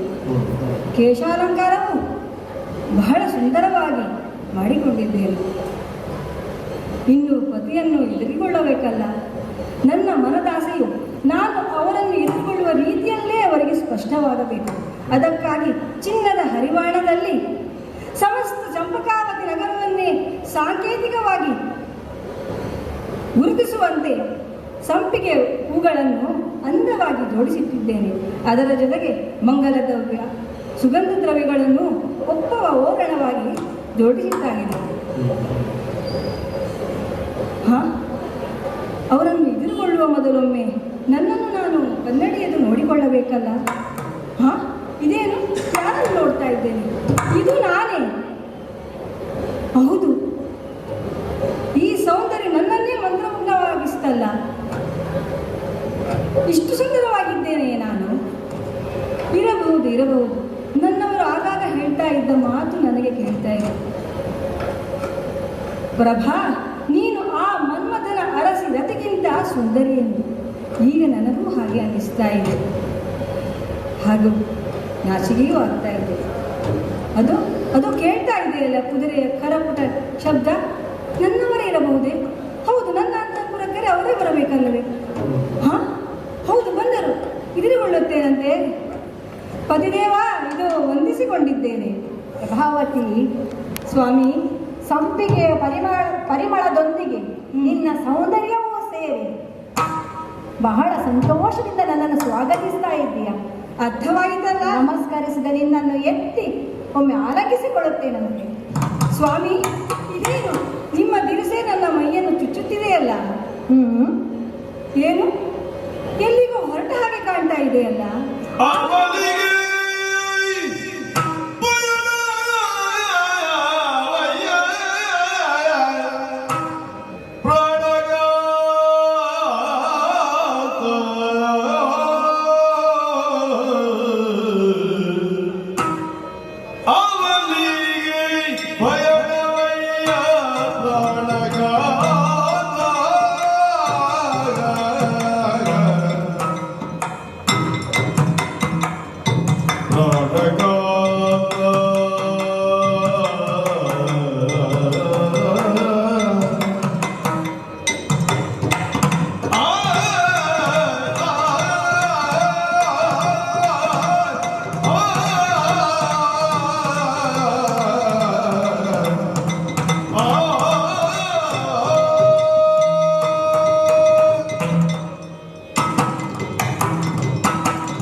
ಅವಲಿಗೆ ಬೇಡವಯ್ಯ ಬೆಳಗಾದ ರಾಜ ಟಿವಿಯಿಂದ ಮರಡಿಯಲ್ಲಿ ಬೆಳಗಾದ ಸಂಗದವ ಅಡಲಿಕೊಳ್ಳು ಕಾಣಕಾಂತ ಸಂಗದವ ಅಡಲಿಕೊಳ್ಳು ಕಾಣಕಾಂತ ಬಲು ಚಂದದಿಂದ ಹೋಗುವುದಿಲ್ಲಿ ಕಾಣಕಾಂತ ಬಲು ಚಂದದಿಂದ ಹೋಗುವುದಿಲ್ಲಿ ಕಾಣಕಾಂತ ಸಂಗದ ಅಡಗಿಕೊಂಡು ಕಾಣಕಾಂತ ಬಲು ಚಂದದಿಂದ ಹೋಗುವುದಿಲ್ಲಿ ಕಾಣಕಾಂತ ಅವನಿಗೆ ಭಜನವಯ್ಯ ಆ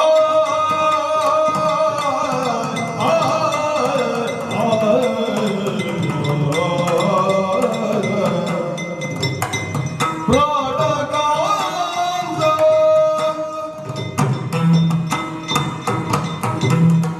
ಪ್ರಾಣಕಾಂತ, ಪ್ರಾಣಕಾಂತೆ. ತಮ್ಮ ಆಗಮನವೇ ನೂತನವಾಗಿದೆ. ಸ್ವಾಮಿ, ನನ್ನ ಅಂತಃಪುರಕ್ಕೆ ಈವರೆಗೂ ಈ ರೀತಿಯ ವೇಷಭೂಷಣಗಳಿಂದ ಆಗಮಿಸಿದವರಲ್ಲ. ಹೌದು. ಏನು ಸ್ವಾಮಿ, ಎಲ್ಲವೂ ಹೊಸತನದಿಂದ ಕೂಡಿದೆ.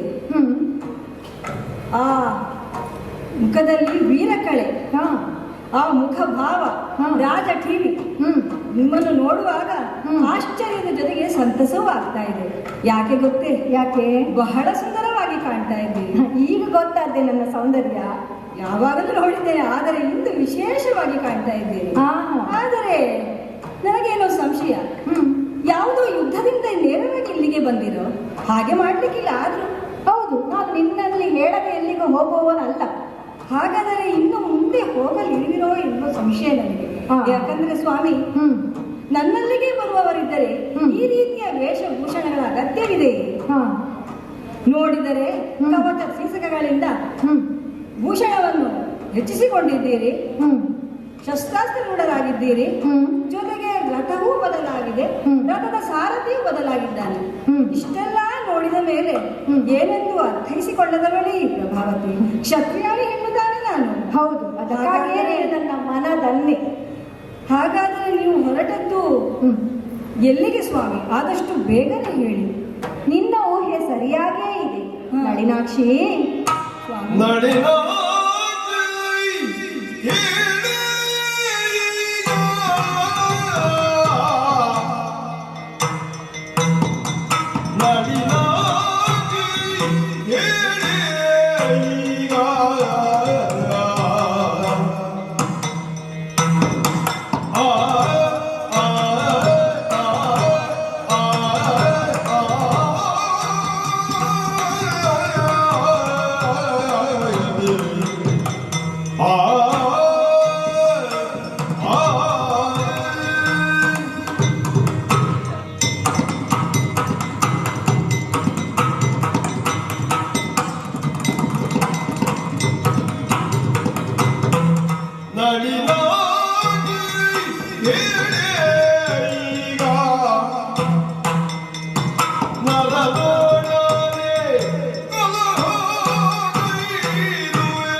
ನಳಿನಾಕ್ಷಿ, ಸ್ವಾಮಿ.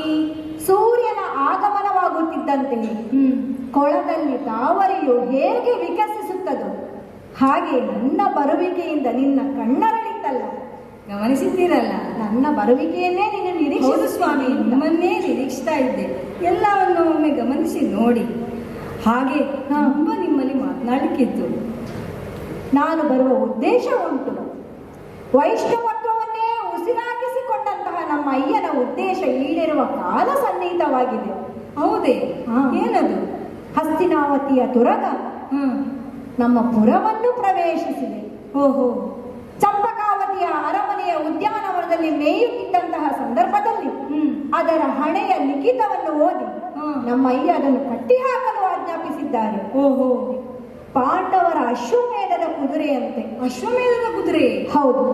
ಬಂಧು ಹತ್ಯಾ ದೋಷದ ಭಯ ನಿವಾರಣೆಗಾಗಿ ಪಾಂಡವರು ಕೈಗೊಂಡಂತಹ ಯಾಗವಂತೆ.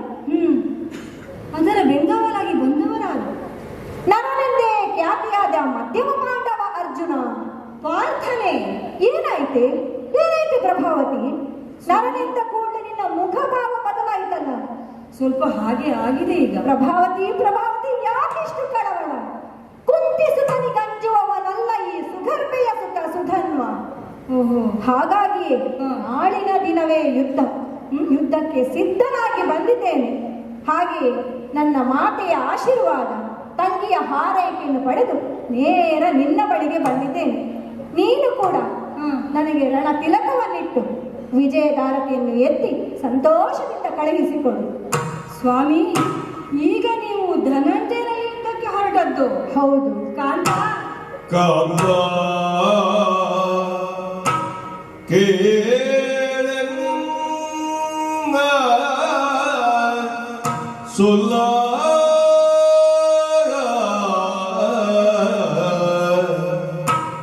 ಕಾಂತ ಕೇಳೆನ್ನ ಸೊಲ್ಲ ಕಾಂತ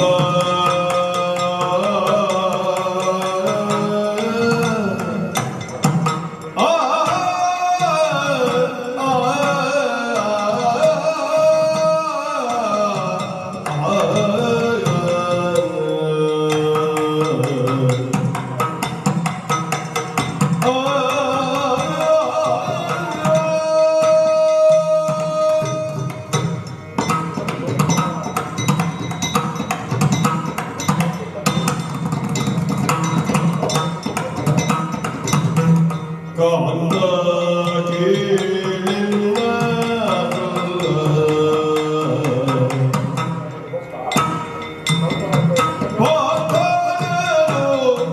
ಕಂದೂಪಿತ ಬಿಡುವರಲ್ಲ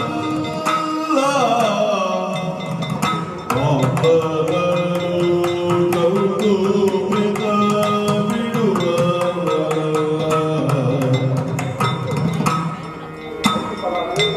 ಕಾಲಗೆ ನಿನ್ನ ಕೊಲ್ಲ ಮಾತರನು ಕಂದುಕಿತ ಬಿಡುವನಲ್ಲ ಇಂದು ಗೆಲುವುದು ನಿನಗೆ ಎಂದು ಗೆಲುವುದು ನಿನಗೆ ಶ್ರೀಕೃಷ್ಣ ಸಂತಸದಿ ಸಾಧ್ಯ ನಮಗೆ ಶ್ರೀಕೃಷ್ಣ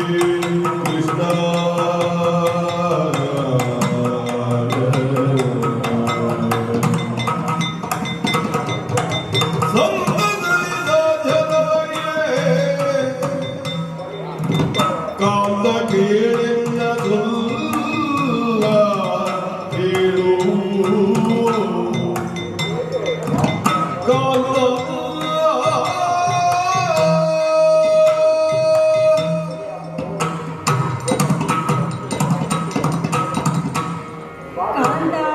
ಕಾಂತೆ, ಯಾವಾಗಲೂ ಕಣ್ಣಿಟ್ಟು ಮುಂದಡಿ ಹೆಜ್ಜೆ ಇಡುವ ಪ್ರಜ್ಞಾವಂತರು ನೀವು. ಆದರೆ ಇಂದೇಕೋ ಅವಿವೇಕದ ಕೈಗೆ ಬುದ್ಧಿಯನ್ನು ಕೊಟ್ಟಿದ್ದೀರಿ ಅನ್ನಿಸ್ತಾ ಇದೆ. ಹಾಗನ್ನಿಸಿದೆ ನಿನಗೆ? ಇದು ಅವಸರದ ನಿರ್ಧಾರ ಎಂದು ನನಗೆ ಅನ್ನಿಸ್ತಾ ಇದೆ ಸ್ವಾಮಿ. ಈಗ ನೀವು ಹೊರಟಿದ್ದಾದರೂ ಯಾವುದಕ್ಕೆ? ಪಾರ್ಥನಲ್ಲಿ ಯುದ್ಧಕ್ಕೆ. ಹೌದು. ಕಿರೀಟಿಯೊಡನೆ ಯುದ್ಧಕ್ಕೆ. ಆತನೇನು ಸಾಮಾನ್ಯನೇ? ಮಹಾಭಾರತ ಯುದ್ಧದ ಅನ್ನು ಒಮ್ಮೆ ನೆನೆಸಿಕೊಳ್ಳಿ ನೋಡಿ. ಭೀಷ್ಮ, ದ್ರೋಣ, ಕರ್ಣಾದಿಗಳಂತಹ ವೀರಾಗ್ರೇಸರನ್ನೇ ಮಣಿಸಿದವನು ಅವನು. ದಶನಾಮದಿಂದ ಪ್ರಖ್ಯಾತರಾದಂತಹ ಅರ್ಜುನನು ಸಾಕ್ಷಾತ್ ಪರಶಿವನನ್ನೇ ಅವನೊಂದಿಗೆ ಹೋರಾಡಿ ಅವರಿಂದಲೇ ಸಹಿ ಎನಿಸಿಕೊಂಡವನು. ಅಂದವನಲ್ಲಿ ನೀವು ಯುದ್ಧಕ್ಕೆ ಹೊರಟಿದ್ದೀರಿ. ಆದರೆ ನೀವು ಏನು ಸಾಮಾನ್ಯರಲ್ಲ, ವೀರಾದಿ ವೀರರೇ. ರಣರಂಗದಲ್ಲಿ ನೀವೇ ಗೆದ್ದು ಬರುವಷ್ಟು ಸಾಮರ್ಥ್ಯ ನಿಮಗಿದೆ.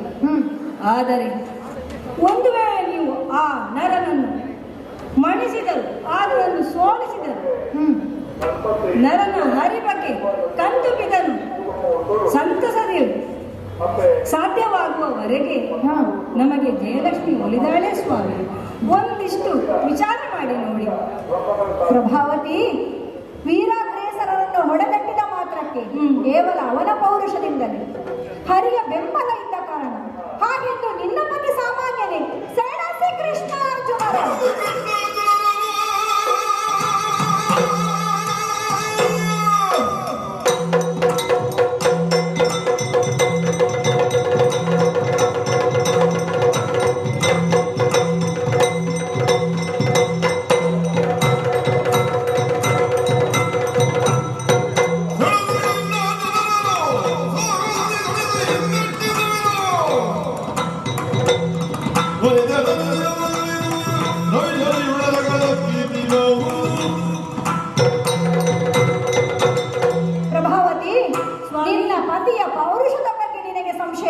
ಒಂದಿನಿತೂ ಇಲ್ಲ. ಅರ್ಜುನನೊಡನೆ ಹೋರಾಡಿದರೂ ನಾನು ಗೆಲ್ತೀನಿ ಅನ್ನುವಂತಹ ನಂಬಿಕೆ ನಿನಗುಂಟು. ಹೌದು. ಆದರೆ ಅರ್ಜುನ ಸೋತಾಗ ಅವನನ್ನು ರಕ್ಷಿಸಲು ಕೃಷ್ಣ ಬಂದೇ ಬರುತ್ತಾನೆ. ಹಾಗೆ ಕೃಷ್ಣನ ಕಾರುಣ್ಯ ಕವಚವನ್ನು ಹೊಂದಿದ ಅರ್ಜುನನನ್ನು ಗೆಲ್ಲಲು ಸಾಧ್ಯವೇ ಅನ್ನುವ ಚಿಂತೆ ಅಲ್ವೇ ನಿನಗೆ? ಹೌದು. ನಾರಾಯಣನ್ನು ರಕ್ಷಿಸಲು ನಾರಾಯಣ ಬರಬೇಕು ಅನ್ನುವುದಕ್ಕಾಗಿಯೇ ಈ ಯುದ್ಧ. ಸೇನಾಸಿ ಕೃಷ್ಣ ಅರ್ಜುನರ ಸಾಹಸಕ್ಕೆ ರಣದಿ ಹಿಮ್ಮೆಟ್ಟಿಸುವೇನು. ಅದಕ್ಕಾಗಿಯೇ ನಾನು ಅದೇ ಆಗಬೇಕು ಅಂತೇಳಿ ನಾನು ಇಷ್ಟೆಲ್ಲ ಮಾಡಿದ್ದು. ಕೃಷ್ಣ ಭಕ್ತನಿಗೆ ಸೋಲಿಲ್ಲ ಅನ್ನುವುದಾದ್ರೆ ನಾನು ಕೃಷ್ಣ ಭಕ್ತನೇ, ನನಗೂ ಯಾವುದಾದ್ರೂ ಒಂದು ರೀತಿಯಲ್ಲಿ ಜಯ ಸಿಗಲೇಬೇಕಲ್ಲ. ರಾತ್ರಿ ಇದ್ದು ನಾಳೆ ಸೂರ್ಯೋದಯಕ್ಕೆ ಮೊದಲು ನೀವು ರಣರಂಗಕ್ಕೆ ಹೋಗುವಿರಂತೆ. ಆಗದೆ ಸ್ವಾಮಿ. ಪ್ರಭಾವತಿ, ಸ್ವಾಮಿ, ಸಂಪಿಗೆ ಹೂವನ್ನು ಮುಂದಿಟ್ಟುಕೊಂಡು ಬರುವಾಗಲೇ ನಾನು ಅರ್ಥೈಸಿಕೊಂಡೆ. ಆದ್ರೆ ಇದು ಸಮಯವೇನೆ? ನಿನ್ನೊಡನೆ ದಿನ ಕಳೆಯಲು ಇದನಾನೆ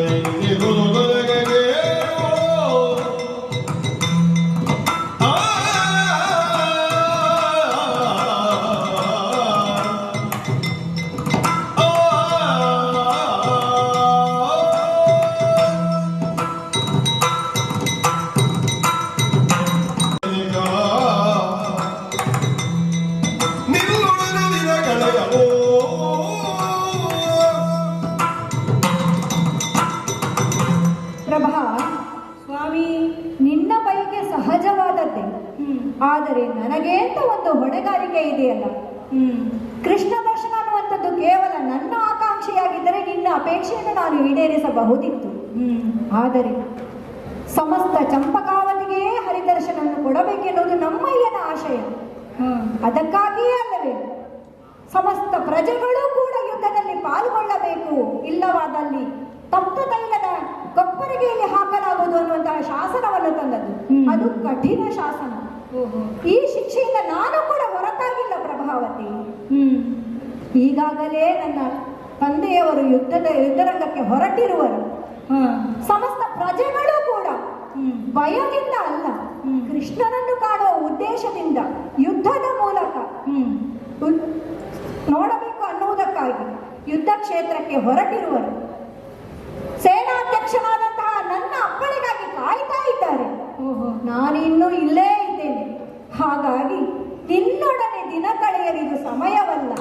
ಪಿತನಾಜ್ಞೆಗೆ ನಾನೂ ಬದ್ಧನಾಗಿರಬೇಕಾಗುತ್ತದೆ. ಯೋಗ ಇದ್ದರೆ ಮತ್ತೆ ಬಂದು ಸೇರುವ. ಹಾಗಾಗಿ ಬಿಡುದಾರಿ, ಸ್ವಲ್ಪ ನಾನು ಹೊರಡಬೇಕೀಗ. ಬಿಡು ಸ್ವಾಮಿ. ವಿರೋಧಕ್ಕಾಗಿ ಹೇಳ್ತಾ ಇಲ್ಲ, ಸಮಯ ವಿವೇಕ ನನಗೂ ಇದೆ. ಇನ್ನೂ ನೀವು ಹಠ ಮಾಡಿ ಹೊರಡುವಿರಾದರೆ ನಾನು ಬಿಡುವುದಿಲ್ಲ. ಬಿಡನು ಈಗ ಎನ್ನ ಗೂಡು ಬೇಗ ಬಿಡು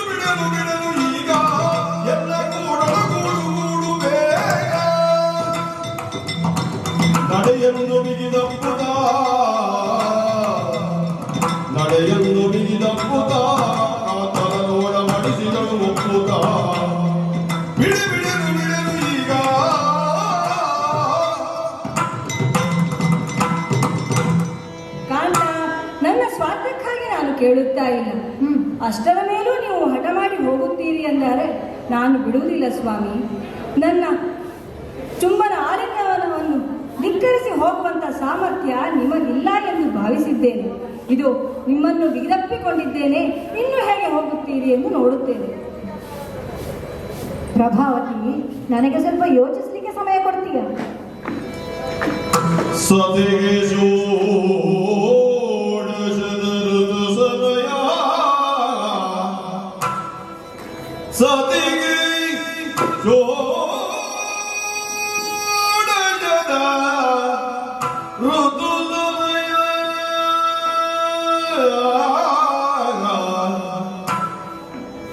ಏಕಾದಶಿ ವೃತಮಲಂಘ್ಯ ಶ್ರಾರ್ಥಮಿನಿತೊಂದು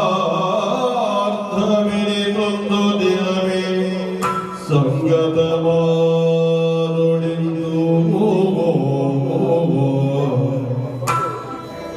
ಏಕಾದಶಿ ವೃತಮಲಂಘ್ಯ ಶ್ರಾರ್ಥಮಿನಿತೊಂದು ದಿನವೇ ಸಂಗತ ಮಾಡುಡೆಂದು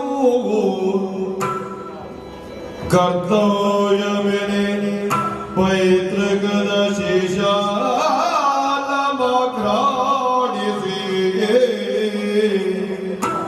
ಕೃತ ಭೋಜ್ಯ ಮಾಧವುದು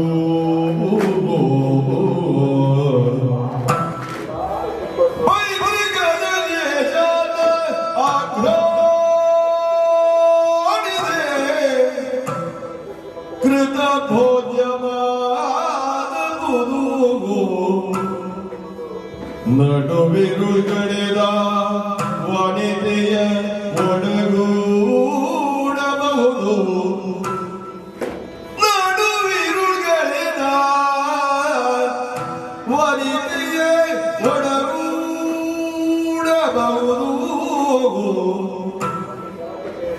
ಅದರಿಂದ ಧರ್ಮ ಪದ್ಧತಿಯ ವೀಕ್ಷಿಸಲು ಇವಳನ್ನು ಮೀರುವುದು ಮನವಲ್ಲ, ಇವಳನ್ನು ಮೀರುವುದು ಮತವಲ್ಲ ಎಂದವ ತಿಳಿದನು.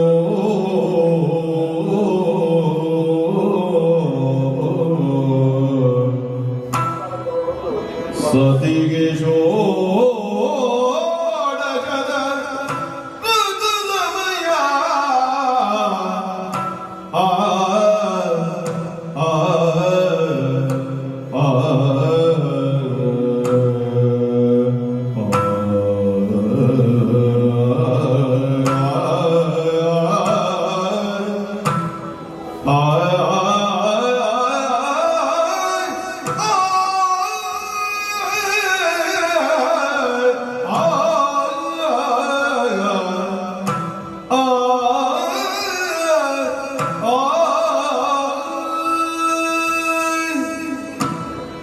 ನನ್ನ ಧರ್ಮಗಳಿಗೆ ವೃತಾಚರಣೆಗಳಿಗೆ ಪೂರಕವಾಗಿದ್ದವಳು ನನ್ನ ಮಡದಿ ಪ್ರಭಾವತಿ.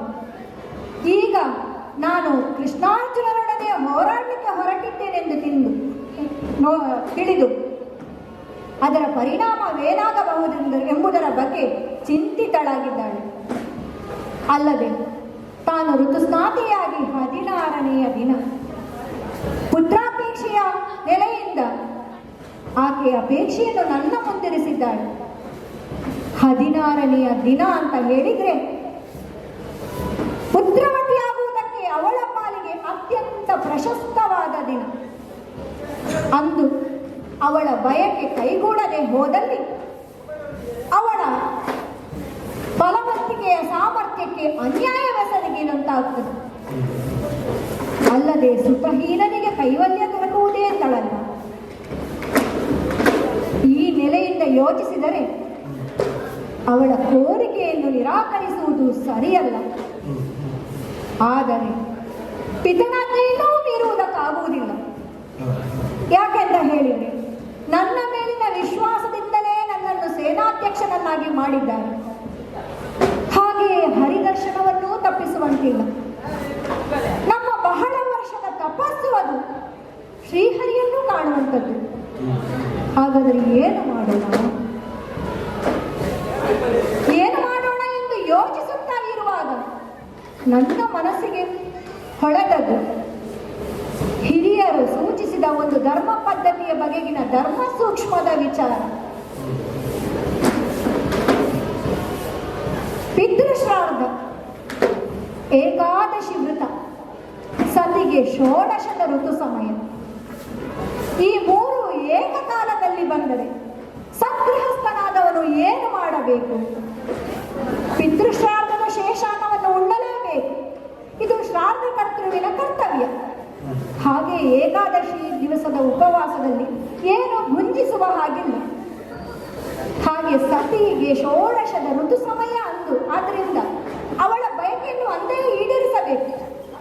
ಆದರೆ ಏಕಾದಶಿ ದಿನ ಸತಿ ಸಂಯೋಗ ನಿಷಿದ್ಧ. ಇದು ಒಂದಕ್ಕೊಂದು ವಿರುದ್ಧ ಬರ್ತದಲ್ಲ. ಇಂತಹ ಸಮಯದಲ್ಲಿ ಒಂದು ಆಪದ್ಧರ್ಮ ಅಂತ ಇದೆ. ಅಂದ್ರೆ ಯಾವಾಗಲೂ ಈ ಧರ್ಮವನ್ನು ಅನುಸರಿಸಲಿಕ್ಕೆ ಆಗುವುದಿಲ್ಲ. ಇಂತಹ ಸಂದಿಗ್ಧ ಪರಿಸ್ಥಿತಿಯಲ್ಲಿ ಮಾತ್ರ ಒಂದು ಅನುಸರಿಸಬಹುದಾದಂತಹ ಒಂದು ಉಪಾಯ. ಏಕಾದಶಿ ದಿನ ಶ್ರಾರ್ಧ ಬಂದ್ರೆ ಪೈತೃಕದ ಶೇಷಾನ್ನವನ್ನು ಉಣ್ಣಲೇಬೇಕೆಂದಿಲ್ಲ. ಆಗ್ರಹಿಸಿದ್ರೂ ಉಂಡ ಫಲ ಬರ್ತದೆ. ಹಾಗೆ ನಡು ಈರುಳು ಕಳೆದು ಸತಿಯ ಒಡಗೂಡಬಹುದು. ಅಂದ್ರೆ ರಾತ್ರಿ 2 ಜಾವ ಕಳೆದು 3ನೆಯ ಜಾವ, ಏಕಾದಶಿ ಕಳೆದು ದ್ವಾದಶಿಯ ಮೊದಲ ಪಾದ ಬರ್ತದೆ. ಹಾಗಿರುವಾಗ ಅವಳ 16ನೇ ದಿನಕ್ಕೂ ತೊಂದರೆಯಾಗುವುದಿಲ್ಲ, ಏಕಾದಶಿ ವೃತ್ತಕ್ಕೂ ಭಂಗ ಬರುವುದಿಲ್ಲ. ಆದ್ದರಿಂದ ಅದೇ ನ್ಯಾಯವನ್ನು ಇಲ್ಲಿ ಕೂಡ ಅನ್ವಯಿಸಬೇಕಲ್ಲ. ಹೌದು, ಯುದ್ಧ ನಾಳೆ. ಹಾಗಾಗಿ ಪಿತನಾಜ್ಞೆಯಂತೆ ನಾಳಿನ ಯುದ್ಧಕ್ಕೆ ಸಿದ್ಧನಾದ್ರೆ ಆಯಿತು. ಹರಿದರ್ಶನಕ್ಕೂ ಚ್ಯುತಿ ಬರುವುದಿಲ್ಲ. ಆದರೆ ಇಲ್ಲಿ ಮಾಡಬೇಕಾದ್ದು ಏನೀಗ? ಸತಿಗೆ ಷೋಡಶದ ಋತು ಸಮಯ ಇತ್ತು. ಆದ್ದರಿಂದ ಅವಳ ಬಯಕೆಯನ್ನು ಹಿಂದೆ ಪೂರೈಸಬೇಕು. ಧರ್ಮ ರೀತಿಯಲ್ಲಿ ಅವಳನ್ನು ಮೀರುವುದು ಸರಿಯಲ್ಲ. ಹಾಗಾಗಿ ಪ್ರಭಾವತಿ, ಸ್ವಾಮಿ, ನಿನ್ನ ಅಪೇಕ್ಷೆಯಂತೆಯೇ ಆಗಲಿ. ಆದರೆ ಮತ್ತೆ ಪಿತೃವಾಕ್ಯ ಪರಿಪಾಲನೆಗಾಗಿ ನನ್ನನ್ನು ಆದಷ್ಟು ಬೇಗ ಕಳಿಸಿಕೊಡ್ಬೇಕು. ಆಗಲಿ ಸ್ವಾಮಿ, ಈಗಲಾದರೂ ಒಪ್ಪಿಕೊಂಡಿರಲ್ಲ, ಧನ್ಯ.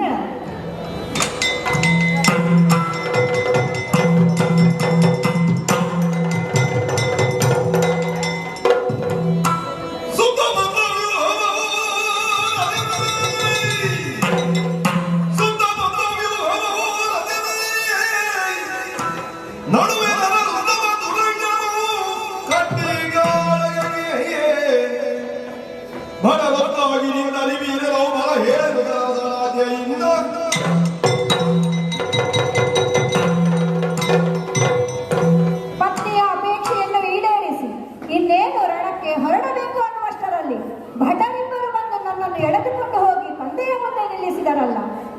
ಪಿತೃವಾಕ್ಯ ಪರಿಪಾಲನೆಯನ್ನು ಉಲ್ಲಂಘಿಸಿದೆ ಎನ್ನುವ ಕಾರಣದಿಂದ ಕ್ರೋಧಾವಿಷ್ಟರಾದಂತಹ ನಮ್ಮಪ್ಪಯ್ಯ ಗುರುಗಳಾದ ಶಂಖಲಿಖಿತರನ್ನು ಬರಹೇಳಿ ಅವರ ತೀರ್ಮಾನದಂತೆ ಯುದ್ಧಕ್ಕೆ ಹಿನ್ನಡೆ ಸಾಧಿಸಿದ್ದೇನೆಂದು ತಪ್ಪ ತೈಲದ ಕೊಪ್ಪರಿಗೆಯಲ್ಲಿ ಹಾಕುವಂತಹ ಶಿಕ್ಷೆಯನ್ನು ವಿಧಿಸಬೇಕೆಂದು ಆಜ್ಞಾಪಿಸಿದರು.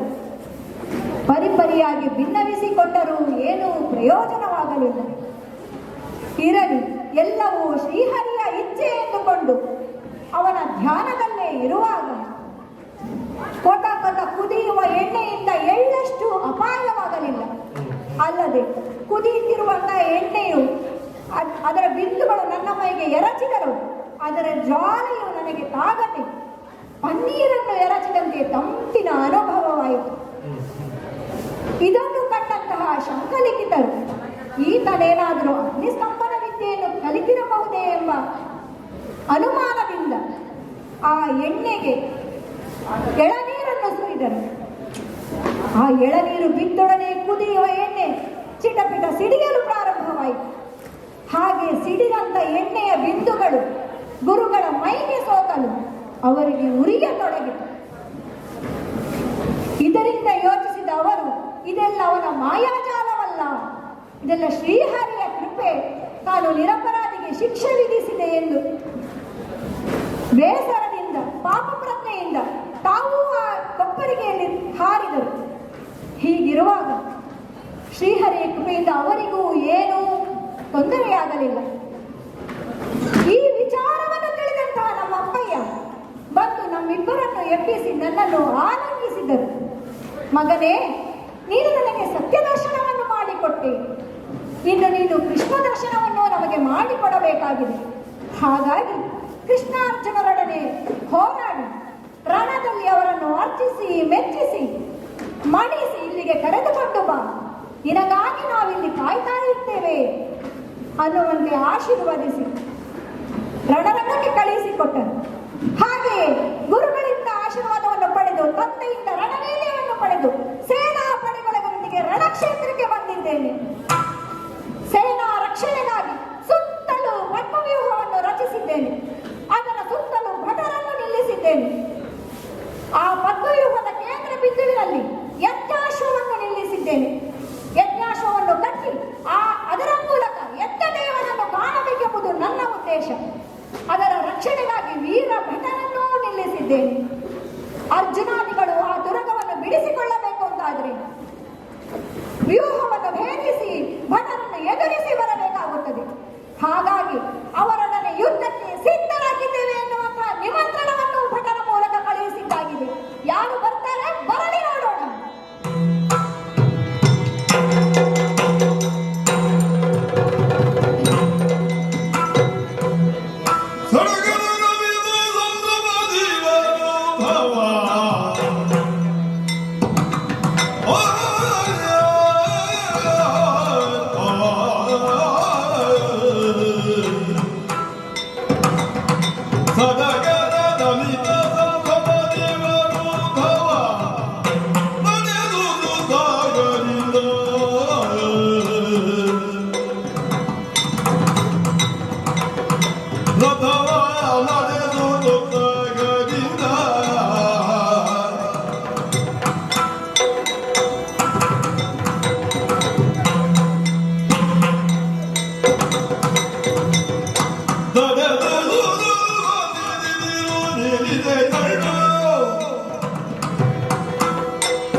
ಹೌದು, ಒಂದು ರೀತಿಯ ಉತ್ಸವವೇ ಹೌದು.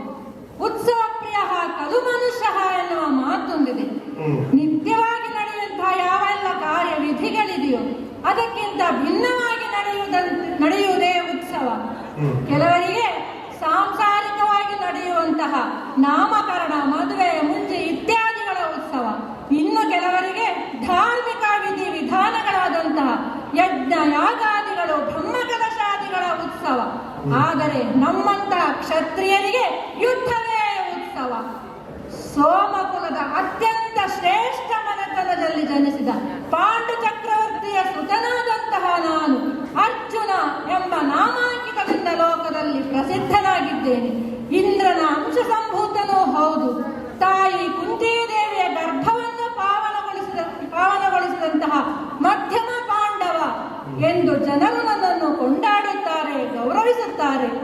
ನಾನು ಹುಟ್ಟಿದ ಕಾಲದಲ್ಲಿಯೂ ಕೂಡ ಲೋಕದಲ್ಲಿ ಸಡಗರ ಸಂಭ್ರಮವೇ ಇತ್ತಂತೆ. ಈ ನಮ್ಮ ಭೂಲೋಕದಲ್ಲಿ ಮಾತ್ರವಲ್ಲ, ದೇವಲೋಕದವರು ನನ್ನ ಜನ್ಮಸ್ಥಿತಿಯನ್ನು ಸಂಭ್ರಮಿಸಿದವರೇ ಹೌದು. ಆ ಕಾಲಕ್ಕೆ ದೇವತೆಗಳು ಪುಷ್ಪವೃಷ್ಟಿಯನ್ನು ಗೈದರು ಎಂದು ನನ್ನ ತಾಯಿ ಹೇಳುವುದನ್ನು ಕೇಳಿದ್ದೇನೆ. ಅಷ್ಟು ಮಾತ್ರವಲ್ಲ, ಅಶರೀರವಾಣಿ ಅಂತ ಮೊಳಗಿತ್ತಂತೆ. ಹೇಗೆ ಕಾರ್ಥವೀರ್ಯ ಸಮಃ ಕುಂತಿ ಶಿವತುಲ್ಯ ಪರಾಕ್ರಮ ಎಂದು.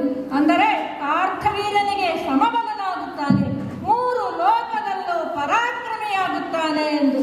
ಹಾಗಾಗಿ ಈ ಅರ್ಜುನನಿದ್ದಲ್ಲಿ ಸಡಗರವೇ ಸಂಭ್ರಮವೇ ಎಂದು ಪ್ರತ್ಯೇಕವಾಗಿ ಹೇಳಬೇಕಾಗಿಲ್ಲ. ಆದರೆ ಇದೀಗ ನಮ್ಮ ಅಣ್ಣನಾದ ಯುಧಿಷ್ಠಿರನಿಗೆ ಪಾಪ ಪ್ರಜ್ಞೆ ಕಾಡತೊಡಗಿತು. ಅದಕ್ಕಾಗಿ ಈ ಅಶ್ವಮೇಧ ಯಾಗವನ್ನು ಕೈಗೊಂಡದ್ದು. ಯಾಗದ ದೀಕ್ಷೆಯನ್ನು ಧರ್ಮಜನೇ ವಹಿಸಿಕೊಂಡಿದ್ದಾನೆ. ತುರಗದ ಬೆಂಗಾವಲಿಗೆ ನಾನೇ ಅನುಮತಿಯನ್ನು ಪಡೆದುಕೊಂಡು ನಡೆಸಿಕೊಂಡು ದೇಶ ದೇಶಗಳೆಲ್ಲ ಸುತ್ತಾಡಿ ಹೋರಾಡಿ ನಮ್ಮ ವಿಜಯ ಧ್ವಜವನ್ನು ಹಾರಿಸಿ ಕೀರ್ತಿಯನ್ನು ಬೆಳಗಿದ್ದೇವೆ. ಅಲ್ಲಿಗೆ ಈ ಯಾತ್ರೆ ನಿಲ್ಲಲಿಲ್ಲ.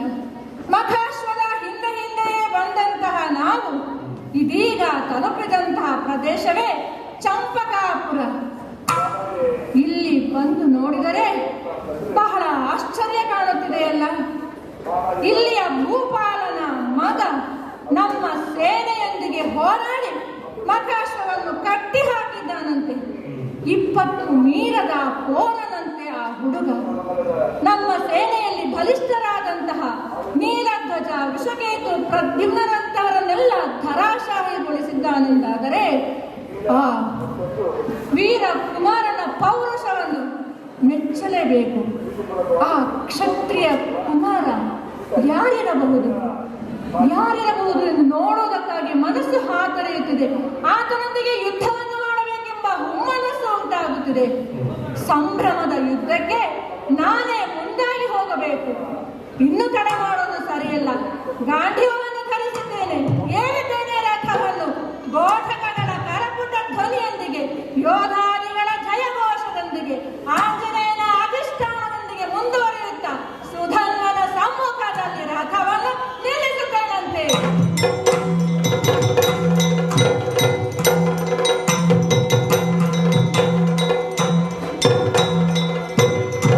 ನೀನೇನು ಅರ್ಜುನ ಎಂಬವನೇ ನೀನು. ಅರ್ಜುನ ಎಂಬವನೇ ನೀನು.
ಎಂಬುದಾಗಿ. ಯಾಕೆಂದ್ರೆ ನೀನು ಬರುತ್ತ ಪರಾಕ್ರಮದ ಸ್ತುತಿ ಮಳೆಯ ರೂಪದಲ್ಲಿ ಬರ್ತಾ ಇತ್ತು. ಅಲ್ಲದೆ ನಿನ್ನ ರಥದ ಲಾಂಛನದಲ್ಲಿ ಕಂಡವನೇ ಆ ಮಾರುತಿ. ಪಾರ್ಥ ಯಾರು ಏನು ಎಂಬುದನ್ನು ತಿಳಿಯದವನೇನಲ್ಲ. ತ್ರಿಲೋಕ ವಿಕ್ರಮಿ, ಪರಶಿವನನ್ನೇ ಪರಾಭವಗೊಳಿಸಿ ಪಾಶುಪತಾಸ್ತ್ರವನ್ನು ಪಡೆದ ಪರಾಕ್ರಮಿ, ದೇವಾದಿದೇವನೇ ನಿನ್ನ ಸಾರಥಿ. ಅಷ್ಟು ಸಲಿಗೆ ಯಾರಿಗಿದೆ ಹೇಳು? ಅಂಬರಕ್ಕೆ ಅಂಬುವಿನ ಏಣಿಯನ್ನು ನಿರ್ಮಿಸಿ ತಾಯಿ ಕುಂತಿದೇವಿಯ ಗಜಗೌರಿ ವ್ರತವನ್ನು ಪೂರ್ಣ ಮಾಡುವುದಕ್ಕಾಗಿ ಸ್ವರ್ಗದಿಂದಲೇ ಐರಾವತವನ್ನು ಆ ಏಣಿಯ ಮೂಲಕವೇ ಧರೆಗಿಳಿಸಿ ಹೊಸ ಸೃಷ್ಟಿಯನ್ನು ಮಾಡಿದವ ನೀನು. ಹೌದೇ ಹೌದು. ಕಾಂಡವನ ದಹನದ ಸಂದರ್ಭದಲ್ಲಿ ಮಳೆಯಿಂದ ಅಗ್ನಿಯು ಆರದ ಹಾಗೆ ಇಡೀ ವನವನ್ನು ಮುಚ್ಚುವ ರೀತಿಯಲ್ಲಿ ಬಾಣದ ಚಪ್ಪರವನ್ನು ನಿರ್ಮಿಸಿದವ ನೀನು. ಕೆಲವರಿಗೆ ಒಂದೋ ಎರಡು ಹೆಸರಿದ್ರೆ ನಿನಗೆ 10 ಮತ್ತಷ್ಟರಷ್ಟು ಹೆಸರು. ಇಂತಹ ಅದ್ಭುತ ಪೌರುಷಗಳನ್ನು ಮೆರೆಯುವುದಕ್ಕೆ, ಇಂತಹ ಹೊಸ ಹೊಸ ಸೃಷ್ಟಿಗಳನ್ನು ಮಾಡುವುದಕ್ಕೆ ನೀನೇ ಸರಿ. ಆದರೆ ಅಂತಹ ಅರ್ಜುನನ ಹಯವನ್ನು ಕಟ್ಟಿ ಹಾಕಿದ್ದಾನೆ ಈ ಸುಧನ್ವ. ತಡೆಯಲು ಬಂದ ಭಟರನ್ನೆಲ್ಲ ಹೊಡೆದುರುಳಿಸಿದ್ದೇನೆ. ನೀಲಧ್ವಜ, ವೃಷಕೇತು, ಪ್ರದ್ಯುಮ್ನ ಮೊದಲಾದವರೆಲ್ಲ ಸೋತು ನೆಲಕ್ಕೊರಗಿದ್ದಾರೆ. ಇನ್ನು ಯಾರು ಬರ್ತಾರೆ, ಅರ್ಜುನ ಯಾವಾಗ ಬರ್ತಾನೆ ಅನ್ನುವ ನಿರೀಕ್ಷೆಯಲ್ಲೇ ಇದ್ದವನು ನಾನು. ಆ ಸಮಯದಲ್ಲಿ ನಿನ್ನ ರಥ ನನ್ನ ಮುಂದೆ ಬಂದು ನಿಂತಿತು. ಯುದ್ಧ ಮಾಡದೆ ನಿಂತಿದ್ದೀಯಲ್ಲ ಅರ್ಜುನ, ಹಾಗಾಗಿ ನಾನು ಕೇಳುವುದು, ನನ್ನ ಪರಾಕ್ರಮದ ಅರಿವಿದ್ದದ್ದರಿಂದ ಇವನೊಂದಿಗೆ ಹೋರಾಡಿದರೆ ಸೆಣಸಾಡಿ ಜಯಿಸಲು ಸಾಧ್ಯವಿಲ್ಲ ಅನ್ನುವ ಹಾಗೆ ಇನ್ನು ಮುಖವನ್ನು ಉಳಿಸಿಕೊಳ್ಳುವುದು ಒಳ್ಳೆಯದು ಅಂತ ಯೋಚಿಸಿ ಬಿಟ್ಟು ಹೋಗ್ತೇನು, ಅಥವಾ ಏನಾದರೂ ಸರಿ ಬಿಡಿಸಿಕೊಂಡು ಹೋಗ್ತೇನೆ ಅನ್ನುವಂತ ಬಿಂಕವು ಈಗಾಗಲೇ ಸಮಯವಾಗಿದೆ, ತಟ್ಟನೆ ಹೇಳು. ಅಯ್ಯ, ತ್ರಿಲೋಕ ವಿಜಯದ ಈ ಪಾಠದಲ್ಲಿ ನಿನ್ನ ಪ್ರಶ್ನೆಯು ಹುಡುಗ.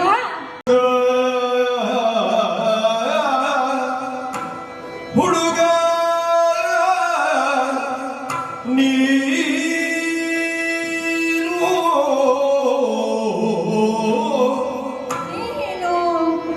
ನಿನ್ನ ಬೆಡಗಿನ ನುಡಿಯ ಕಟ್ಟಿಡು ಕಟ್ಟಿಡು, ನಿನ್ನ ನುಡಿಯ ಬೆಡಗಿನ ನುಡಿಯ ಕಟ್ಟಿಡು ಹುಡುಗ.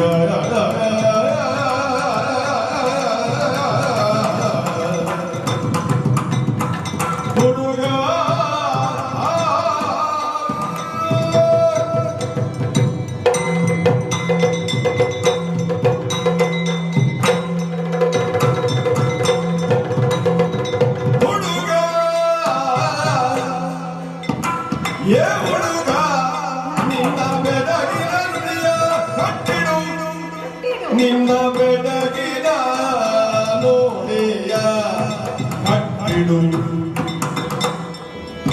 ನಮ್ಮ ಭಯವ ಬಿಡು, ನಮ್ಮ ಭಯವ ಬಿಡು.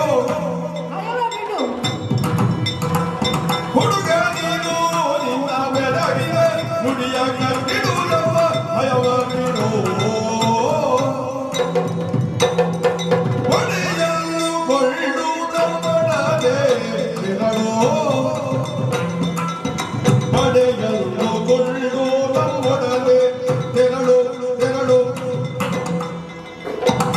ನಿನ್ನ ಒಡಗುವೆ ಧನವ ಕೊಡು, ನಿನ್ನ ಒಡಗುವೆ ಧನವ ಕೊಡು.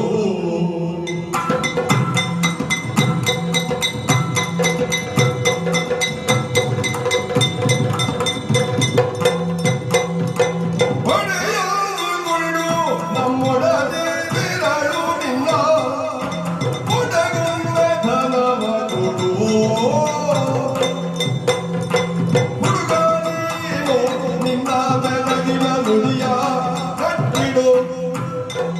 ನಮ್ಮ ಭಯವ ಬಿಡು ಹುಡುಗ.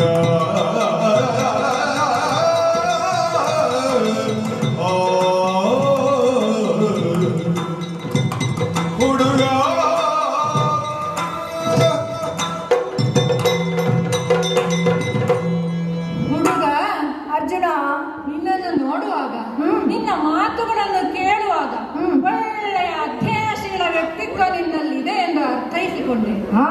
ನಿನ್ನ ಉತ್ಸಾಹದ ಮಾತುಗಳನ್ನು ಕೇಳಿದಾಗ, ನಿನ್ನನ್ನು ನೋಡುವಾಗ ಏನು 17, 18ರ ವಯಸ್ಸಿಗಳನ್ನು ದಾಟಿದವರಂತೆ ಕಾಣುತ್ತಿದ್ದೆ. ಹೌದು. ಅದಕ್ಕೆ ಸಾಕ್ಷಿಯಾಗಿ ನಿನ್ನ ಮೂಗಿನ ಕೆಳಗೆ ತುಟಿಯ ಮೇಲೆ ಬರಬೇಕಾದಂತಹ ಹುರಿ ಮೀಸೆ ಇನ್ನು ಚಿಗುರು ಮೀಸೆಯಂತೆ ಕಾಣುತ್ತಿದೆ. ಅದಕ್ಕೆ ಹೇಳಿದೆ ನಿನ್ನನ್ನು ಹುಡುಗ ಅಂತ. ಈಗ ಕೇಳಿದಿರ ನನ್ನಲ್ಲಿ ಸೃಷ್ಟಿಗಾರ್ಜುನನೆಂಬವನು ನೀನೇ ಅಂತ. ಹೌದು, ನಾನೇ ಸರಿ. ಕುರುಧಾರುಣಿಯಲ್ಲಿ ನಡೆದ 18,000 ಅಕ್ಷೋಹಿಣಿ ಸೇನೆಯ ಮಧ್ಯೆ ವಿಜೃಂಭಿಸಿದವನು ಈ ಪಾರ್ಥ. ಕುರುಕ್ಷೇತ್ರದ ರಣಾಂಗಣದಲ್ಲಿ 18 ದಿನ ವಿಜೃಂಭಿಸಿ ಕರ್ಣಾದಿ ಅಧಿರಥವನ್ನು ಧರಾಶಾಹಿಗೊಳಿಸಿದವನು ಈ ಪಾರ್ಥ. ನಾನು ಗೈದಿರುವಂತಹ ಸಾಹಸಗಳು, ನನಗಿರುವಂತಹ ಬಿರುದಗಳು ಎಲ್ಲವನ್ನೂ ನೀನು ಅರ್ಥೈಸಿಕೊಂಡಿದ್ದಿ. ಆದರೂ ಇದೀಗ ಈ ರಣಾಂಗಣದಲ್ಲಿ ನನ್ನ ಸಮ್ಮುಖದಲ್ಲಿ ನಿಂತು ವೀರಾವೇಶದಿಂದ ಮಾತನಾಡುತ್ತಿದ್ದೀಯಲ್ಲ, ಮೆಚ್ಚಿದ ನಿನ್ನ ಧೈರ್ಯ ಸಾಹಸಕ್ಕೆ. ಅಭೇದ್ಯವಾದ ನಮ್ಮ ಸೇನೆಯ ಮೇಲೆರಗಿ ಬಲಿಷ್ಠರಾದಂತಹ ಪ್ರದ್ಯುಮ್ನ, ವಿಷಕೇತು, ನೀಲಧ್ವಜರನ್ನೆಲ್ಲ ಹೊಡೆದುರುಳಿಸಿದೆ ಎಂದ ಮಾತ್ರಕ್ಕೆ ನೀನೇ ರಣವಿಕ್ರಮಿ ಎಂದು ಭಾವಿಸಬೇಡ. ವಯಸ್ಸಿಗೆ ಮೀರಿದಂತಹ ಪ್ರೌಢತೆ ನಿನ್ನಲ್ಲಿರುವುದರಿಂದಲೇ ನನ್ನ ರಥವನ್ನು ತಂದು ನಿನ್ನ ಮುಂದೆ ನಿಲ್ಲಿಸಿದ್ದೇನೆ. ಆ ಕ್ಷಣದಲ್ಲಿ ಬಹಳಷ್ಟು ಪ್ರಶ್ನೆಗಳನ್ನು ಕೇಳಲು ಆರಂಭಿಸಿದ್ಯಲ್ಲ.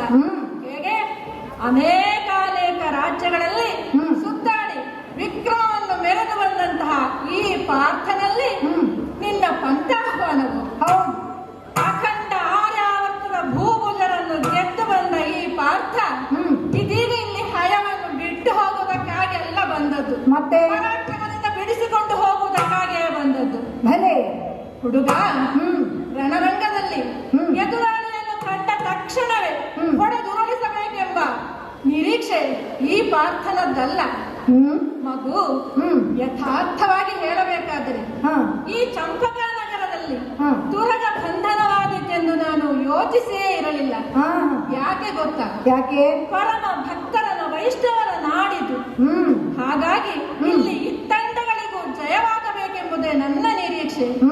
ಸಮಷ್ಟಿಯ ಗೆಲುವನ್ನು ಹೊಂದಬೇಕೆಂಬುದೇ ನನ್ನ ಆಶಯ. ಹಾಗಾಗಿ ಅಪ್ರತಿಮ ಬಿಲ್ಗಾರನಾದಂತಹ ಈ ಪಾರ್ಥನಲ್ಲಿ ನಿನ್ನ ಪೌರುಷದ ಮಾತುಗಳೆಲ್ಲ ಬೇಡ. ನಿನ್ನ ಬೆಡಗಿನ ನುಡಿಗಳನ್ನು ಕಟ್ಟಿಡು, ಭಯವನ್ನು ಬಿಡು, ದ್ರವ್ಯವನ್ನು ಕೊಡು, ನಮ್ಮೊಂದಿಗೊಡಗೊಡು. ಆಗದೆ ಅಯ್ಯೋ ಮೂಢ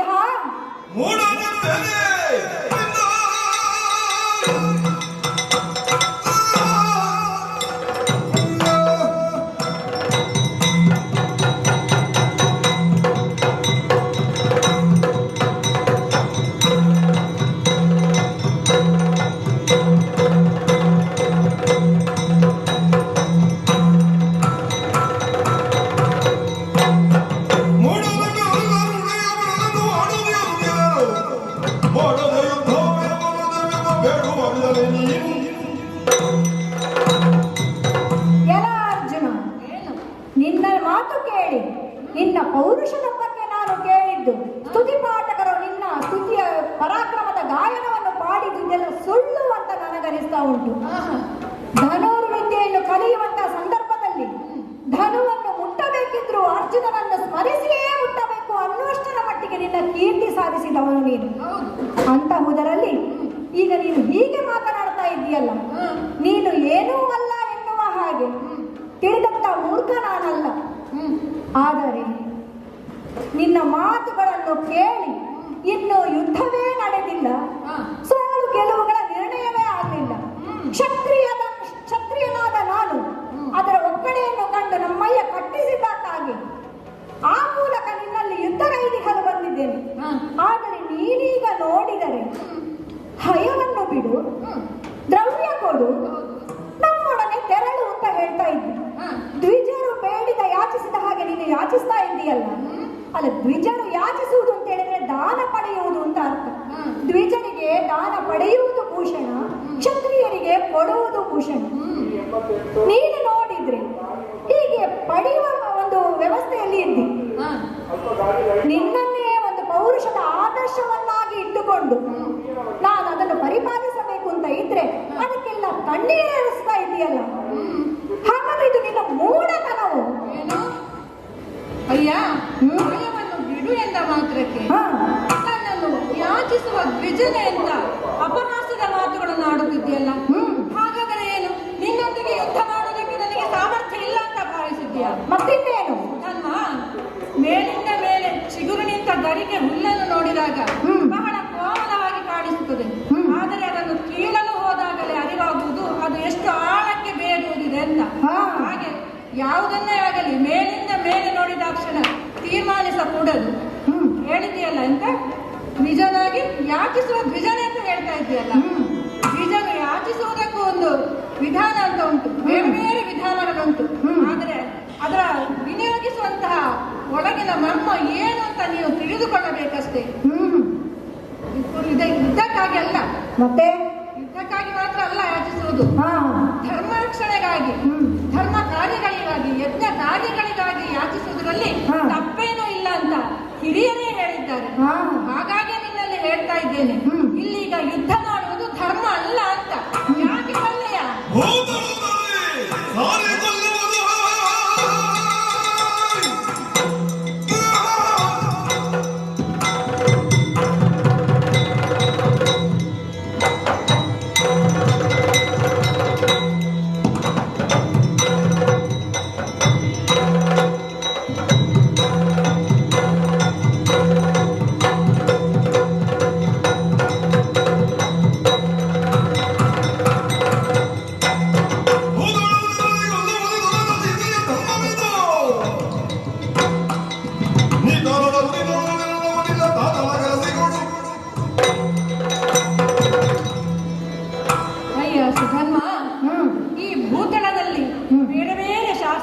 ಬೇರೆ ಬೇರೆ ಧರ್ಮಗಳುಂಟು. ರಾಜನೀತಿಯ ಧರ್ಮ ಅಂತ ಇದೆ, ಸಾಂಸಾರಿಕವಾದ ಧರ್ಮ, ಯುದ್ಧಕ್ಕೆ ಬೇಕಾದಂತಹ ಧರ್ಮ.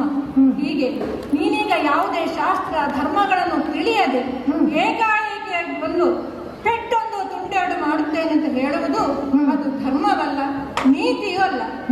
ಹಾಗೆ ನಿನ್ನಲ್ಲಿ ಸಾರಿ ಸಾರಿ ಹೇಳ್ತಾ ಇದ್ದೇನೆ, ನೀನಿನ್ನೂ ತರಳ, ಬೇಡ ಹೋರಾಟ ಬೇಡ ಅಂತ. ಆದರೆ ಯಾಕೋ ಏನು ಆಕರ್ಷಿಸುತ್ತಾ ಇದ್ದೀಯಲ್ಲ ನನ್ನನ್ನು.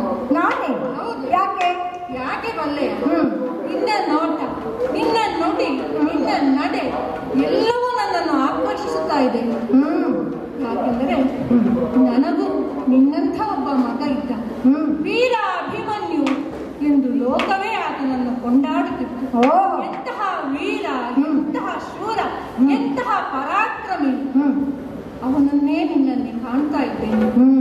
ಆದರೆ ಏನು ಮಾಡೋಣ ಹೇಳು? ಕುರುಕ್ಷೇತ್ರವೆನ್ನುವ ರಣಾಂಗಣದಲ್ಲಿ ಒಂದು ದಿನ ನಾನಿಲ್ಲದೇ ಇದ್ದ ಸಮಯದಲ್ಲಿ ವಿರೋಧ ಪಕ್ಷದಲ್ಲಿದ್ದ ನಮ್ಮವರೇ ಆದವರು ಆ ಬಾಲಕನ ಮೇಲೆ ಸ್ವಲ್ಪವೂ ಕನಿಕರವನ್ನು ಕಾಣದೆ ಆ ಹುಡುಗನನ್ನು ಹೇಳಲಾರೆ ಮಗು, ಆತನನ್ನೇ ನಿನ್ನಲ್ಲಿ ಕಾಣ್ತಾ ಇದ್ದೇನೆ. ಬೇಡ ಮಗು, ನೀನಿನ್ನೂ ಬದುಕಬೇಕು, ನೂರಾರು ವಸಂತಗಳನ್ನು ಕಾಣಬೇಕು. ನಿನ್ನಂತಹ ಅನರ್ಘ್ಯ ರತ್ನಗಳು, ಕ್ಷತ್ರಿಯ ಯೋಧರು ಬಾಳಿ ಬದುಕಬೇಕು. ಒಂದು ವೇಳೆ ಹೋರಾಟದಲ್ಲಿ ನೀನು ಅಳಿದರೆ ಕರುಳ ಕಂದನನ್ನು ಕಳೆದುಕೊಂಡಂತಹ ನೋವು ಏನೆಂದು ನಾನು ಬಲ್ಲೆ. ನಿನ್ನ ಅಪ್ಪನಿಗೆ ಆ ನೋವು ಬಾರದಿರಲಿ ಮಗುವೆ, ಬಾರದಿರಲಿ. ಸುಧನ್ವ, ಕೊನೆಯದಾಗಿ ಇನ್ನೂ ಒಂದು ವಿಚಾರವನ್ನು ಹೇಳುತ್ತೇನೆ. ಏನು? ಸರಸಕ್ಕೆ ಆಗಲಿ ಸಮರಕ್ಕೆ ಆಗಲಿ ಸಮಾನರೊಂದಿಗೆ ಮಾಡಿದಾಗಲೇ ಅದಕ್ಕೆ ಬೆಲೆ. ನೀನೆಷ್ಟೇ ಹೋರಾಟ ಮಾಡ್ತೇನೆ ಅಂತ ಹೇಳಿದ್ರು ನನ್ನ ಮನಸ್ಸು ಒಪ್ಪುತ್ತಿಲ್ಲ. ನನ್ನ ದೃಷ್ಟಿಯಲ್ಲಿ ನೀನಿನ್ನೂ ತರಳನೆ.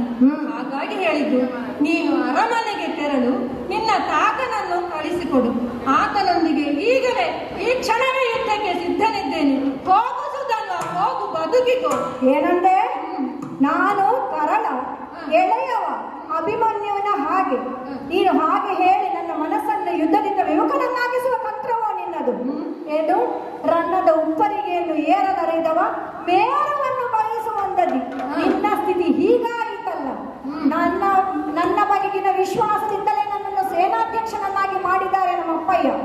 ಅವರು ಹಿಂದೆ ಕರೆಸದ ವಿನಃ ನಾನು ಹೋಗುವ ಹಾಗೆ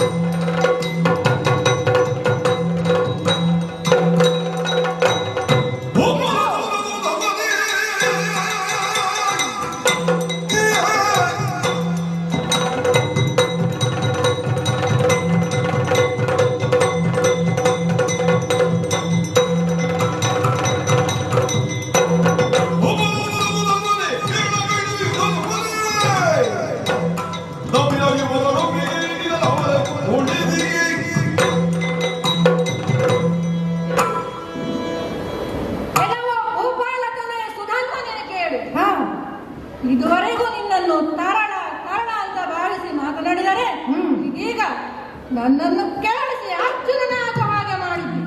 ಇನ್ನು ಮುಂದೆ ಈ ರಣಕ್ಷೇತ್ರದಲ್ಲಿ ಯಾವ ರೀತಿಯಲ್ಲಿ ಹೋರಾಟವನ್ನು ಮಾಡಬೇಕು ಅದೇ ರೀತಿಯಲ್ಲಿ ನನ್ನ ಮಾತನ್ನು ಮುಂದುವರಿಸುತ್ತೇನೆ. ಕೇಳಿ ಏನೆಂದು ತಿಳಿದೆ ನನ್ನನ್ನು. ಮಹಾಭಾರತ ಸಂಗ್ರಾಮದಲ್ಲಿ ಗುರುಗಳಾದಂತಹ ದ್ರೋಣಾಚಾರ್ಯ ಭೀಷ್ಮಾಚಾರ್ಯರನ್ನು ಮಣಿಸಿದವನು ಈ ಪಾರ್ಥ. ನನ್ನ ದಶನಾಮಾವಳಿಗಳನ್ನು ಆರ್ಜಿಸಿದ್ದು ಹೇಗೆ? ನನ್ನ ಪರಾಕ್ರಮಗಳ ಮೂಲಕ ಸವ್ಯಗಳಲ್ಲಿ ದಶ ದಿಕ್ಕುಗಳಲ್ಲಿ ಶರವನ್ನು ಯಾವ ವೇಗದಲ್ಲಿ ಬೇಕೋ ಆ ವೇಗದಲ್ಲಿ ಪ್ರಯೋಗಿಸುತ್ತಾ ಸವ್ಯಸಾಚಿ ಎಂಬನ್ನೇ ಗದ್ದೆಗೆ ಪಾತ್ರನಾದವನು ನಾನು. ಮಾತ್ರವಲ್ಲ, ನನ್ನ ದಶನಾಮಾವಳಿಗಳನ್ನು ನೀನೇ ಹೇಳಿ ನೋಡು. ಅರ್ಜುನ, ಫಲ್ಗುಣ, ಪಾರ್ಥ, ಕಿರೀಟಿ, ಸವ್ಯಸಾಚಿ, ಭೀಮಸ ದಶನಾಮಾವಳಿಗಳನ್ನು ನೀನೇ ಹೇಳಿ ನೋಡು. ಸಿಡಿಲು ಮಿಂಚುಗಳು ನಿಲ್ಲದೆ ಹೋದರೆ ನನ್ನ ಹೆಸರನ್ನೇ ಬದಲಿಸುತ್ತೇನೆ. ಕೊನೆಯದಾಗಿ ಇನ್ನೊಂದು ಎಚ್ಚರಿಕೆ ಮಾತನ್ನು ಹೇಳುತ್ತೇನೆ ಕೇಳು. ಅಂದು ವನವಾಸದಲ್ಲಿದ್ದಾಗ ಸಾಕ್ಷಾತ್ ಪರಶಿವನೇ ನನ್ನೊಂದಿಗೆ ಹೋರಾಡಲು ಬಂದಾಗ ಕೆಚ್ಚವೆಯಿಂದ ಆತನೊಂದಿಗೆ ಹೋರಾಡಿ ಪಾಶುಪದಾಸ್ತ್ರವನ್ನು ಪಡೆದವನು ನಾನು. ತಿಳಿದ ವಿಚಾರ. ಈಗಲೂ ಪರಶಿವನ ಹಣೆಯಲ್ಲಿ ಪಾರ್ಥ ಪ್ರಹಾರದ ಕುರುಹು ಇದೆ. ಬಹುಶಃ ನಿನಗೆ ತಿಳಿದಿರಲಿಕ್ಕಿಲ್ಲ. ಹೋಗಿ ನಿನ್ನ ಹಿರಿಯರಲ್ಲಿ ಕೇಳು. ಏನು? ಅದನ್ನು ನಿನ್ನ ಮನೆಯಿಂದ ನಿನಗೆ ಎತ್ತವನ?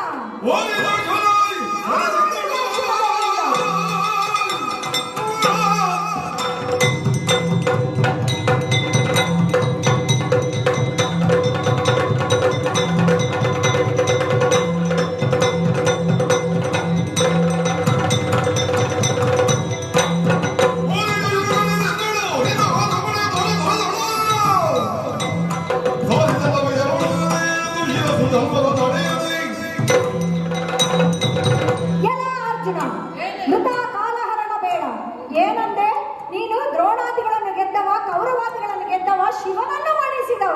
ಇದೆಲ್ಲ ನಿನ್ನ ಬಲವೆಯಿಂದ ನೀನು ಮಾಡಿದವನು. ನಿನ್ನ ಪ್ರಶಂಸೆಯನ್ನು ನೀನೇ ಕೊಟ್ಟುಕೊಳ್ಳುವುದು ಸರಿಯಲ್ಲ. ಮೊದಲು ಆ ಕೃಷ್ಣನ ಲಲಿತ ಸಾರಥ್ಯಗಳಿಲ್ಲದೆ ನೀನು ಹುಲು ಪರಾಕ್ರಮಿಯನ್ನು ಗೆಲ್ಲಲು ಸಾಧ್ಯವಿಲ್ಲ.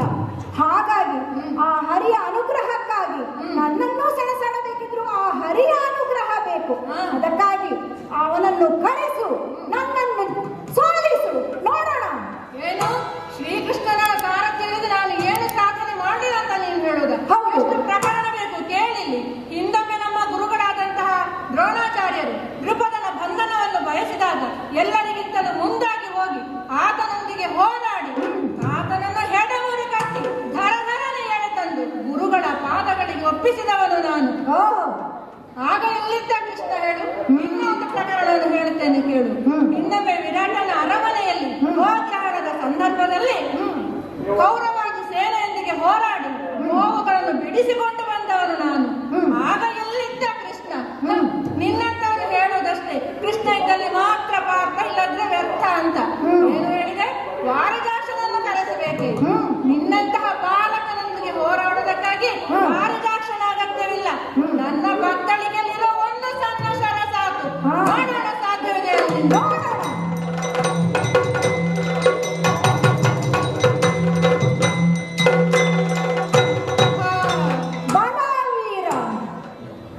ನೋಡಿದೆ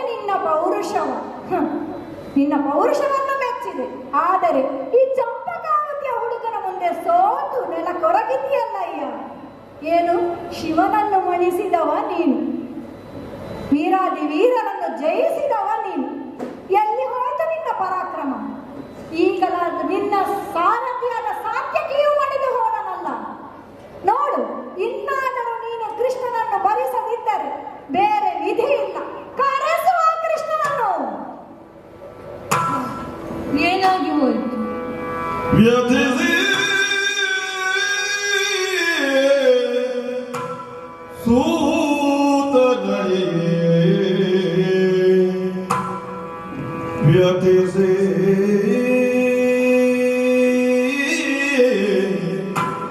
ಸೋದನಡಿಗೆ ಸಾರಥಿಗೆ ಎಂದು ತಾನೆ ಗೈದು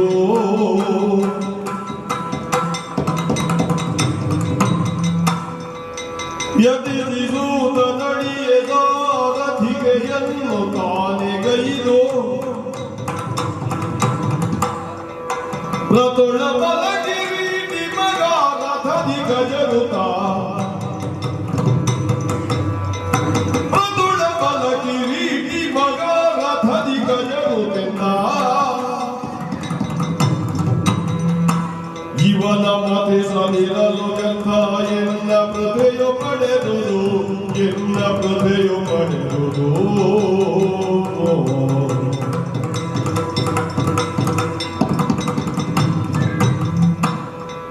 ವ್ಯತಿಸಿ ಸೂತನಡಿಯೇ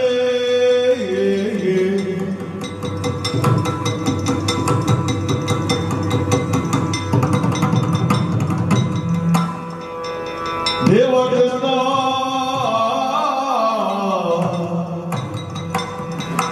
ದೇವಕೃಷ್ಣ ನೀನು ನಮ್ಮ ಭಾವನೆಂದು ನಂಬಿಯೇ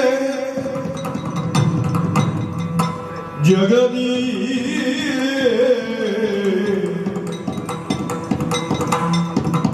ಗೋವಿಂದ ಜಾಮಲ್ಲು ಬಿಡಿದು ಜೀವಿಸಿದೆವರಯ್ಯ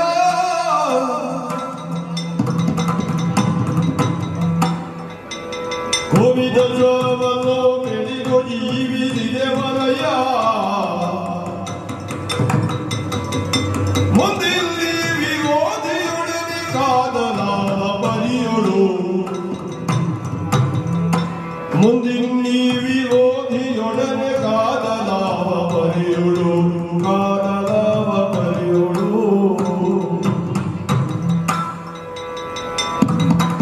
ದೇವ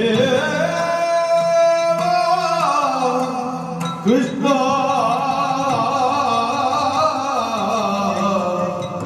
ಕೃಷ್ಣ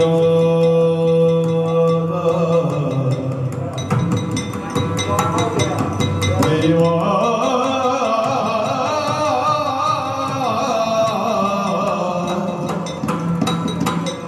ಕೃಷ್ಣ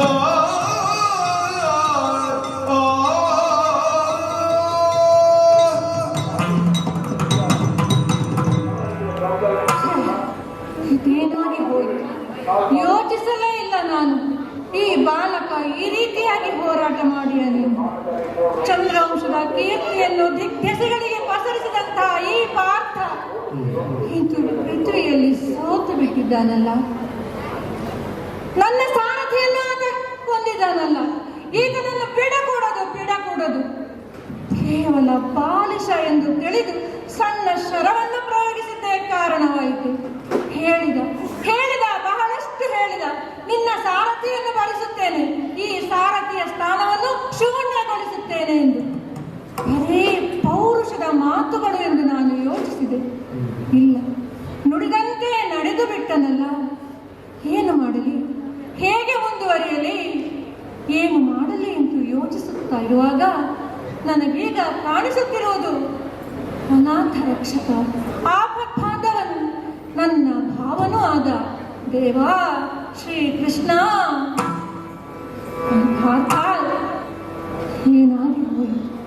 ಏನಾಗಿ ಹೋಯಿತು? ಬಾಲಕನಾದ ಸುಧನ್ವನೊಂದಿಗೆ ಹೋರಾಡೋದಕ್ಕೆ ಅಸಮರ್ಥನಾಗಿ ಹೋದೆನಲ್ಲ ದೇವಾ. ಪಾವನಾಗಿ ಕಂಡಿಯ ಕೋವನಾಗಿ ನೀನು ನನ್ನನ್ನು ಹುರಿದುಂಬಿಸಿದೆ. ಕೋವಿದ ಅಶ್ವವನ್ನು ಮುಂದಿಟ್ಟದ್ದು ನಿನ್ನ ಮುಂದೆ, ನಿನ್ನನ್ನು ನಂಬಿಯೇ ದೇವ. ತೇರ ಸಾರಥಿಯೂ ನೀನೆ, ನನ್ನ ಬಾಳ ಸಾರಥಿಯೂ ನೀನೆ. ನೀನೇ ಬಾ ದೇವಾ, ನೀನೇ ಬಾ. ಅಚ್ಯುತ ಅನಂತ ಗೋವಿಂದ ಮುಕುಂದ ಮಾಧವ ಕೇಳರ್ಜುನನು ಧ್ಯಾನಿಸಲು ಪರಿತನ ಚುದನಿದ ಮುರದು ಎಚ್ಚರಿಸಿದನು ಧರ್ಮಜನ ಧರ್ಮರವ ಧರ್ಮಜಗೆ ಉರಿದು ಧೈರ್ಯವ ವಕಿಲನಿಗೆ ತವಗೌಡವಾಗಲಾಗಿ ಭಕ್ತೋದಾಳನೈ ತಂದೊಲಗಿದನು ಪಾರ್ಥಂಗೆ ಆದಿಜಮದಿಗೆ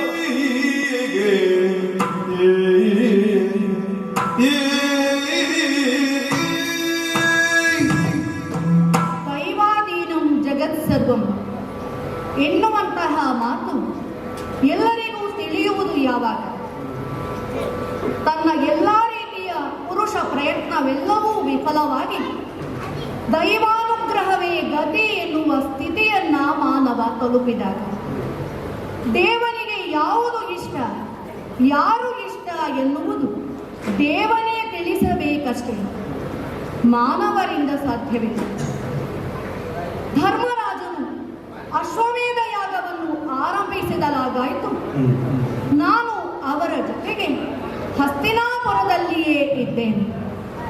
ತುರಗ ರಕ್ಷಣೆಗಾಗಿ ನಿಯುಕ್ತನಾಗಿರುವಂತಹ ಪಾರ್ಥ ಇದೀಗ ಚಂಪಕಾ ನಗರವನ್ನು ಸೇರಿದ್ದಾನೆ. ನನ್ನ ಅನನ್ಯ ಭಕ್ತನಾದ ಹಂಸಧ್ವಜನ ಯುದ್ಧ ಸೇನಾನಿ ಸುಧನ್ವನ ಮಹಾಪರಾಕ್ರಮದ ಪರಿಣಾಮವಾಗಿ ಪಾರ್ಥಾದಿಗಳು ತತ್ತರಿಸಿದ್ದಾರೆ. ಮುಂದೇನು ಗತಿ ಎನ್ನುವ ಸ್ಥಿತಿಯನ್ನ ತಲುಪಿದಂತಹ ಪಾರ್ಥ ಇದೀಗ ನನ್ನನ್ನೇ ಸ್ಮರಿಸುತ್ತಿದ್ದಾನೆ. ಇನ್ನು ನಾನು ಇಲ್ಲಿಯೇ ಉಳಿಯುವುದು ತರವಲ್ಲ, ಚಂಪಕಾ ನಗರದ ಕಡೆಗೆ ಹೊರಡುವತ್ತ ಮನ ಮಾಡಬೇಕಾಗಿದೆ. ಅದಕ್ಕಾಗಿ ಗರುಡ ವಾಹನನಾಗಿ ಚಂಪಕಾ ನಗರದ ಯುದ್ಧ ಭೂಮಿಗೆ ತೆರಳುತ್ತೇನಂತೆ.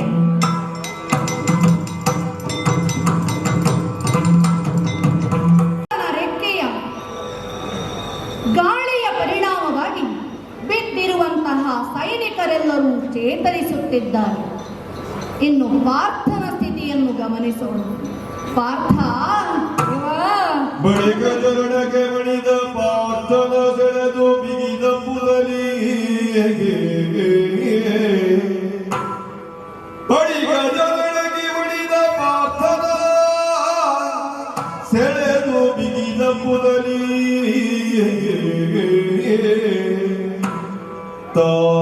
ತಾರಥದೊಳಗೆ ಕುಳಿತು ಅಶ್ವಗಳವಾಗೆಯ ಕೊಂಡನೋ ಹರಿಯೂ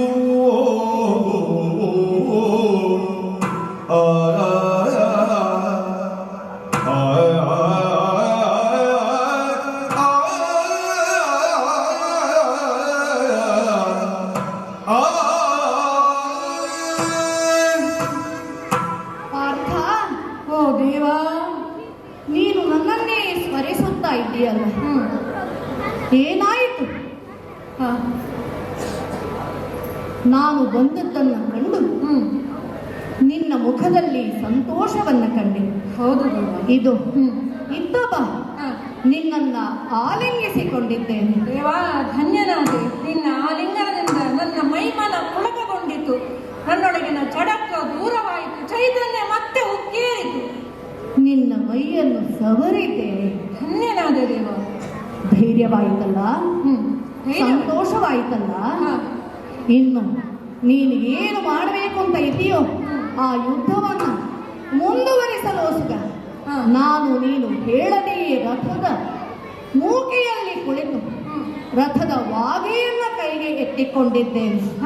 ಯುದ್ಧವನ್ನ ಮುಂದುವರಿಸಬಹುದಲ್ಲವೇ? ಆಹಾ ಆಹಾ, ಕಣ್ಣು ಮುಳುಗೋದವರ ಹರುಜದಿ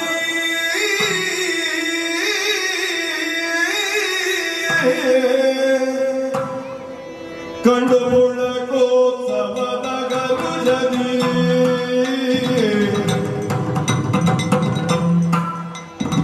ಕಂಡು ಮುಳುಗೋದವರ ಹರುಜದಿ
ಮೊಳಗುತ್ತಾ ಇದೆ. ಮಬ್ಬು ಕವಿದ ರಣರಂಗದಲ್ಲಿ ಒಮ್ಮಿಂದೊಮ್ಮೆ ಮಿಂಚಿನಂತೆ ಪ್ರಕಾಶವೊಂದು ಹೊಳೆಯಿತಲ್ಲ. ಪಾಂಡವ ಸೇನೆಗಳೆಲ್ಲ ನೆಲಕ್ಕೊರಗಿದ್ದಂತಹ ಸಂದರ್ಭದಲ್ಲಿ ಅವುಗಳೆಲ್ಲ ಮೇಲಕ್ಕೆದ್ದು ಉತ್ಸಾಹಭರಿತರಾಗಿ ಯುದ್ಧಕ್ಕೆ ಸನ್ನದ್ಧರಾಗಿದ್ದಾರೆ.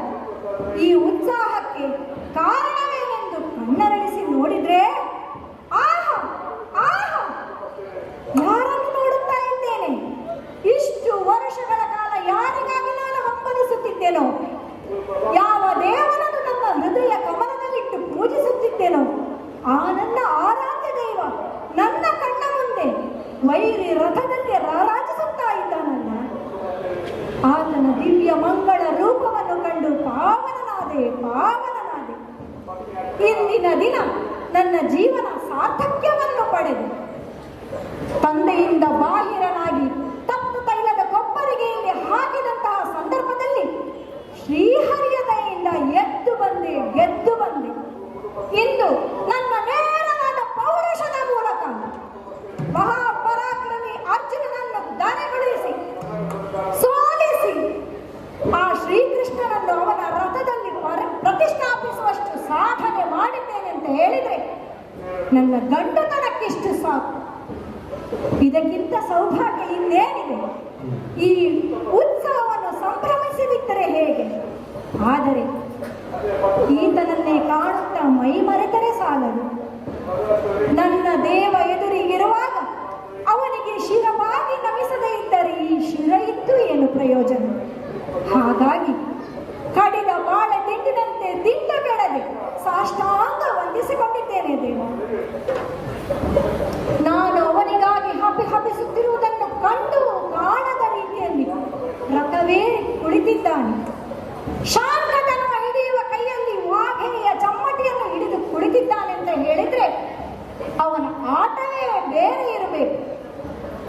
ಇರಲಿ, ಆತನನ್ನೇ ಸ್ತುತಿಸುತ್ತಾ ಅವನನ್ನು ಮಾತನಾಡಿಸುತ್ತೇನಂತೆ. ಜಯ ಜಯ ಜಯ ಜಯ ಜಯ ಜಯ ಶ್ರೀ ಗೋವಿಂದ. ಜಯವ ಪಾರ್ಥಗೆ ಪಾಲಿಸುವೆ, ಜಯವ ಪಾರ್ಥಗೆ ಪಾಲಿಸುವೆ, ನಿರ್ಣಯ ಬಲ್ಲಿಸುವ ಪ್ರತಿಜ್ಞೆಯ ಮಾಡಲಿ ಎನ್ನಲು ಕೇಳ ವಿಜಯ ನುಡಿದ. ಜಯವ ಪಾರ್ಥಗೆ ಪಾಲಿಸುವೆ.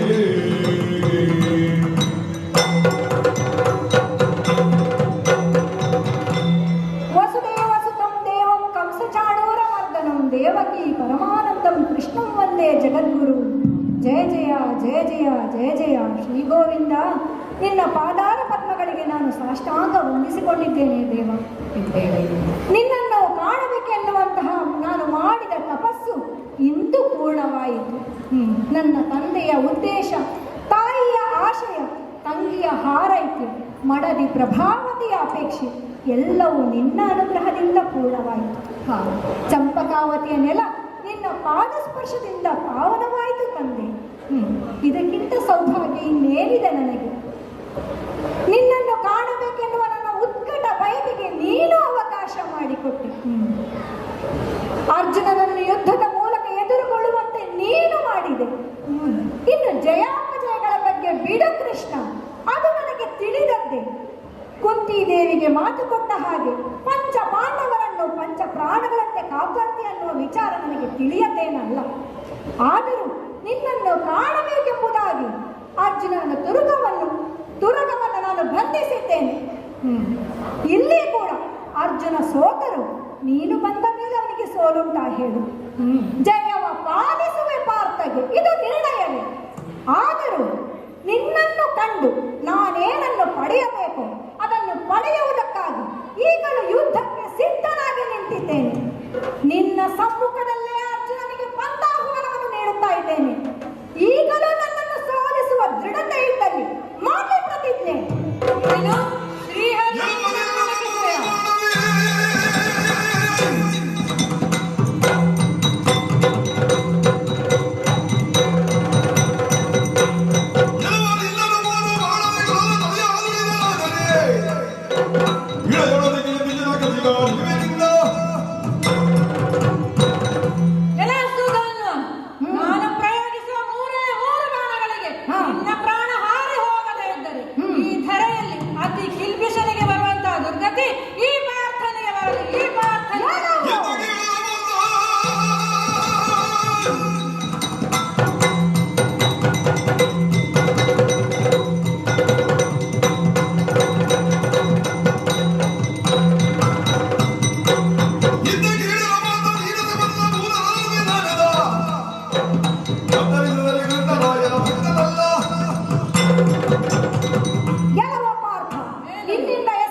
ಗೆಳವಲ್ಲ ಮದಿದು ಒಳದಾರಿ ಗೆಳವಲ್ಲ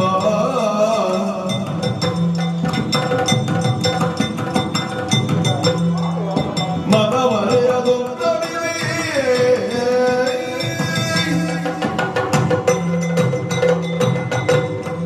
ಪಾರ್ಥ, ದೇವಾ, ಇದೇನು ಮಾಡಿದೆ? ಏನಾಯಿತು? ನಾನು ಬಂದು ನಿನ್ನ ರಥದ ಮೂಕೆಯಲ್ಲಿ ಕುಳಿತದ್ದೇ ತಡ ಒಂದು ರೀತಿಯ ಸ್ಫೂರ್ತಿಯಿಂದ ಪ್ರತಿಜ್ಞೆಯನ್ನೇ ಮಾಡಿಬಿಟ್ಟೆಯಲ್ಲ. ಹೌದು.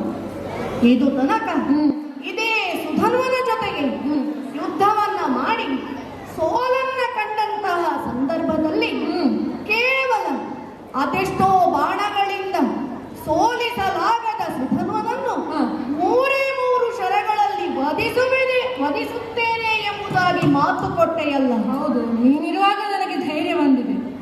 ಧೈರ್ಯ ಅತಿಯಾಯಿತೆಂದೆನಿಸುವುದಿಲ್ಲವೇ? ಯಾಕೆಂದರೆ ಈ ಸುಧನ್ವ ಅಂದಿನ ಕುರುಕ್ಷೇತ್ರದ ಜಯದ್ರಥನಂತಲ್ಲ. ಮತ್ತೆ ಜಯದ್ರಥ ವಧಾರ್ಹನಾದವನು. ನೀನು ಅವನ ಪ್ರಕರಣಗಳಲ್ಲಿಯೂ ಕೂಡ ಹೀಗೆಯೇ ಮಾಡಿದೆ. ಸೂರ್ಯ ಅಸ್ತಮಿಸುವುದರ ಒಳಗೆ ಸೈಂಧವನ ವಧೆಯನ್ನ ಮಾಡದಿದ್ದರೆ ನಾನು ಅಗ್ನಿಯನ್ನು ಹೋಗುವೆನು ಎಂಬುದಾಗಿ ನಿನ್ನ ಪ್ರತಿಜ್ಞೆಯನ್ನು ಈಡೇರಿಸಲು ಚಕ್ರವನ್ನು ಸೂರ್ಯನಿಗೆ ಅಡ್ಡವಾಗಿ ಹಿಡಿದು ಕೃತ್ರಿಮವಾಗಿ ಮುಸ್ಸಂಜೆಯನ್ನು ಸೃಷ್ಟಿಸಿ ಆ ಸೈಂಧವನ ವಧೆಯನ್ನ ಮಾಡಲು ಅದೆಷ್ಟು ಶ್ರಮವನ್ನು ಪಡಬೇಕಾಯಿತು. ಆದರೆ ಈ ಸುಧನ್ವ ಜಯದ್ರಥನಂತಲ್ಲ, ವೀರ ವೈಷ್ಣವನೀತ, ಪಿತೃವಾಕ್ಯ ಪರಿಪಾಲಕ, ಸತ್ಯಸಂಧ, ಮಹಾಪರಾಕ್ರಮಿ, ಏಕಪತ್ನಿ ವ್ರತಸ್ಥ ಅಂತಿರುವಾಗ ಜೊತೆಗೆ ನಿನ್ನಿಂದ ಅತಿ ಭಕ್ತನೀತ ಹಾಗಿರುವಾಗ ಇವನನ್ನ ಸೋಲಿಸಲು ತ್ರೈಮೂರ್ತಿಗಳು ಕೂಡ ಸಾಧ್ಯವಿಲ್ಲ ಎಂದೆಣಿಸಿರುವ ಸಂದರ್ಭದಲ್ಲಿ ಈ ಸುಧನ್ವನನ್ನು ಹುಲು ಮಾನವನಂತೆ ಕೇವಲ ಮೂರೇ ಮೂರು ಶರಗಳಲ್ಲಿ ವಧಿಸಿ ಬಿಡುತ್ತೇನೆ ಎಂದೆಯಲ್ಲ, ಸೋಲಿಸುತ್ತೇನೆ ಎಂದಿದ್ದರೂ ಸರಿ, ವಧಿಸುವುದೆಂದಾದರೆ ಅದಷ್ಟು ಸುಲಭವಲ್ಲ. ಅವಿರತವು ನನ್ನನ್ನ ಕನಸು ಮನಸ್ಸುಗಳಲ್ಲಿಯೂ ಸ್ಮರಿಸುತ್ತಿರುವ ಅನನ್ಯ ಭಕ್ತ ಹಂಸಧ್ವಜನ ಸೂತ ಇವನನ್ನ ವಧಿಸಬೇಕಾದರೆ ನನ್ನಿಂದಲೂ ಕಷ್ಟ. ಯಾಕೆ ಬಲ್ಲೆಯ? ಯಾಕೆ? ನಿಮ್ಮ ಪಕ್ಷವನ್ನ ವಹಿಸಿ ಮಮ ಪ್ರಾಣಾಹಿ ಪಾಂಡವಾಹ ಎಂದು ಕುಂತಿ ದೇವಿಗೆ ವಚನವನ್ನು ಕೊಟ್ಟವನು ನಾನು.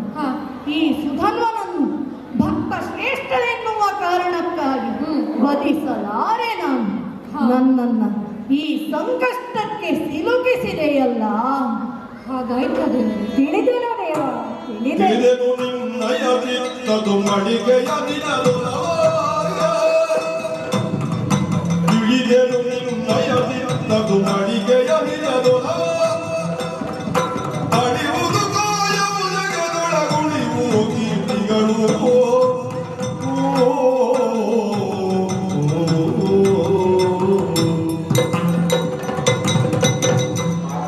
ಜಗತ್ತಿನ ಚಿಂತೆಯನ್ನು ದೂರ ಮಾಡುವ ಚಿನ್ಮಯನಿಗೆ ಚಿಂತೆಯ ದೇವ.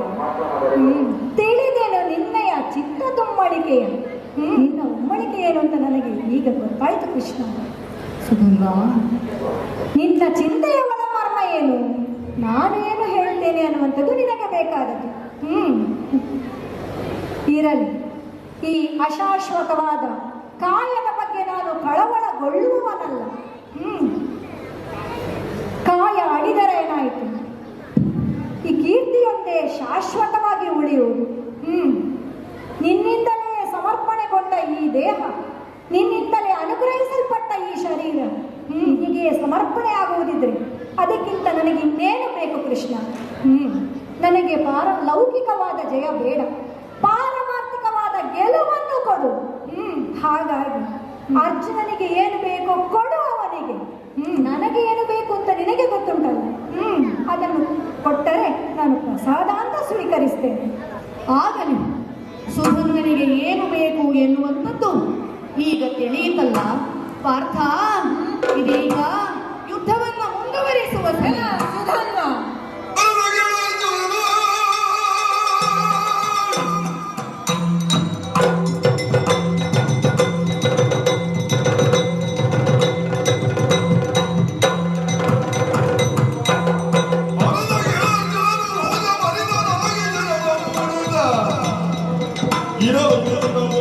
ಗೋವರ್ಧನಾದಿಯ ಇರವಿದ ಮುನ್ನ ಗೋವರ್ಧನಾದಿಯ ಎಲೆ ಸುಧನ್ನು, ಏನಿಲ್ಲ ನಿನ್ನನ್ನು ಸಂಹರಿಸುವಂತ ನನ್ನ ಪ್ರತಿಜ್ಞೆ ಅಚಲವಾದದ್ದು. ನನ್ನ ರಥವನ್ನು ಬುಗುರಿಯಂತೆ ತಿರುಗಿಸಿ ಕೃಷ್ಣನ ಬಾಯಿನ ಉದ್ಗಾರವನ್ನು ಬರುವಂತೆ ಮಾಡಿದೆಯಲ್ಲ, ಇದು ನನ್ನ ಬತ್ತಳಿಕೆಯಿಂದ ಬಾಣವನ್ನು ತೆಗೆದಿದ್ದೇನೆ. ಪಾರ್ಥ, ಬಾಣವನ್ನ ಪ್ರಯೋಗಿಸುವ ಮೊದಲು ಸ್ವಲ್ಪ ಸೈರಿಸು. ನಾನು ಈ ಕೇವಲ ನಿನ್ನ ಶರಪ್ರಯೋಗದಿಂದ ಸುಧನ್ವನನ್ನ ವಧಿಸಲು ಸಾಧ್ಯವಿಲ್ಲ. ಅದಕ್ಕಾಗಿ ಅಂದು ಗೋವರ್ಧನ ಗಿರಿಯನ್ನು ಎತ್ತಿ ಗೋಕುಲವನ್ನು ಗೋಪಾಲಕರನ್ನು ಕಾಪಾಡಿ ಸುಮನಸಾಧಿಪತಿಯಿಂದ ಗೋವಿಂದರಾಜನೆಂಬ ಪಟ್ಟವನ್ನು ಕಟ್ಟಿದಾಗ ಪಡೆದಾಗ ಆರ್ಜಿಸಿದಂತಹ ಪುಣ್ಯವನ್ನು ಈ ಶರಕ್ಕೆ ದಾರೆ ಎರೆಯುತ್ತೇನೆ. ಇದೀಗ ಈ ಶರ ಪ್ರಯೋಗಿಸಲು ಸೂಕ್ತವಾಗಿದೆ. ಪ್ರಯೋಗಿಸು ಕೃಷ್ಣ, ನೀನು ನಿನ್ನ ಪುಣ್ಯವನ್ನು ದಾರಿರದ ಈ ಕ್ಷಣವನ್ನು ನಾನು ಮಾರ್ಗ ಮಧ್ಯದಲ್ಲಿ ಕತ್ತರಿಸದೆ ಹೋದರೆ ನಿನ್ನ ಭಕ್ತನಲ್ಲ. ಎಲೆ ಸುಧನ್ನು,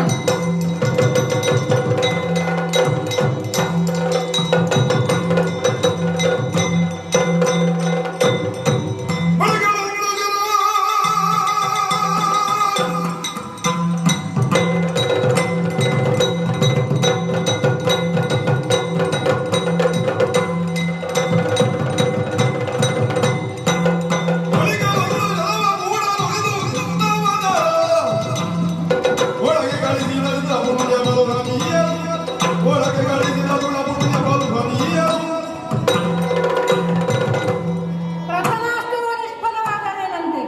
ಈತನನ್ನು ಸಂಹರಿಸುವುದಕ್ಕಾಗಿ ಪ್ರಬಲವಾದ ಅಸ್ತ್ರವನ್ನು ತೆಗೆದಿದ್ದೇನೆ. ಪಾರ್ಥ, ದೇವಾ, ಸೈರಿಸು. ಇದೀಗ ಮಾಡಿ ಹೂಡಿದಂತಹ ಶರ ನಿಷ್ಫಲವಾದುದನ್ನು ಕಂಡೆಯಲ್ಲ. ಕೇವಲ ಒಂದು ಘಟನೆಯ ಪುಣ್ಯವನ್ನ ನಿನಗೆ ಧಾರೆ ಎರೆದ ಕಾರಣ ಅದಾಯಿತು ಅನ್ನಿಸುತ್ತದೆ. ಆದ್ದರಿಂದ ಇದೀಗ ನಿನ್ನ ಎರಡನೆಯ ಶರವನ್ನು ಸದೃಢಗೊಳಿಸಬೇಕಾಗಿದೆ. ಅದಕ್ಕಾಗಿ ನಾನು ಕೃಷ್ಣಾವತಾರದಲ್ಲಿ ಗಳಿಸಿದ ಅತುಳ ಪುಣ್ಯ ಬಲವನ್ನು ಕೂಡ ಈ ಶರಕ್ಕೆ ಅನುಗ್ರಹಿಸಿದ್ದೇನೆ. ಈಗ ಈ ಶರ ಯೋಗ್ಯವಾಯಿತು. ಇದನ್ನ ಪ್ರಯೋಗಿಸು. ಎಲ ಪಾರ್ಥ, ಕೃಷ್ಣ ಅನುಗ್ರಹದಿಂದ ಹೊಂದಿದಂತಹ ಈ ಶರವನ್ನು ಮಾರ್ಗ ಮಧ್ಯದಲ್ಲಿ ಕತ್ತರಿಸದೆ ಹೋದರೆ ವಸಿಷ್ಠಾನುಮತಿಯವರು ಏಕಾಂತದಲ್ಲಿದ್ದಂತಹ ಸಂದರ್ಭದಲ್ಲಿ ವಸಿಷ್ಠರನ್ನು ಎಳೆದು ಅವರ ಕಾಲಕ್ಕೆ ಕತ್ತರಿಸಿದ ಪಾಪ ನನಗೆ ಬರಲಿ.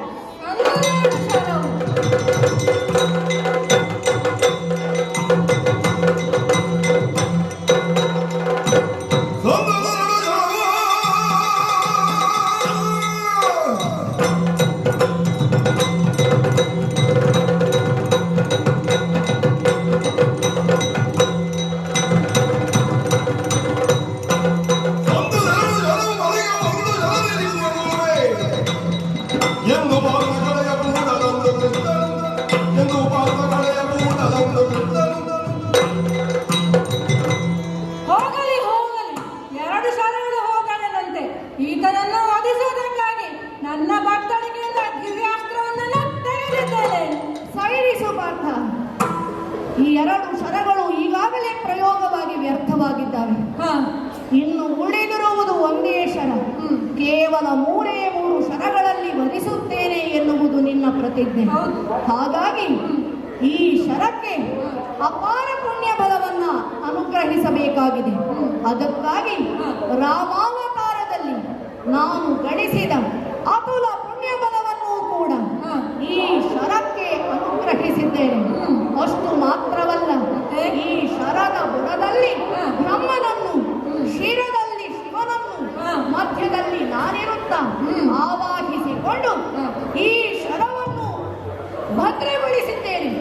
ಇದೀಗ ನೀನು ಇದನ್ನ ಪ್ರಯೋಗಿಸಬಹುದು. ಪ್ರಯೋಗಿಸು. ದೇವಾ, ಉಪಬಲಿತವಾದ ಈ ಅಸ್ತ್ರವನ್ನು ನನ್ನಿಂದ ಎತ್ತಲು ಸಾಧ್ಯವಾದೀತೆ? ಹೌದೇ?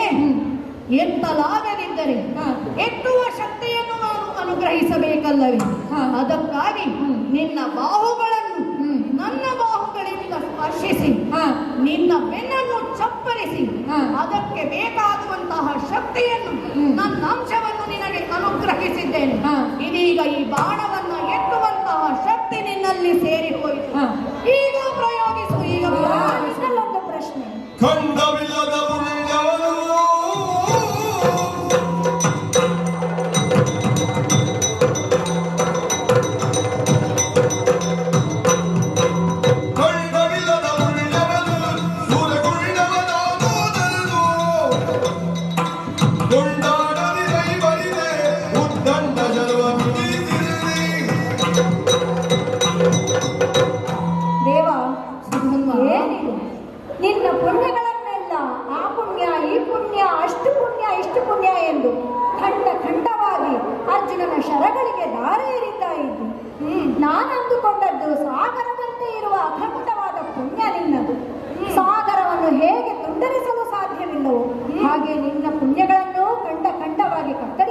ಸಾಧ್ಯವಿಲ್ಲ ಆದರೆ ನೀನು ಎಲ್ಲದಕ್ಕೂ ಸಮರ್ಥನೆ ಬಿಡು.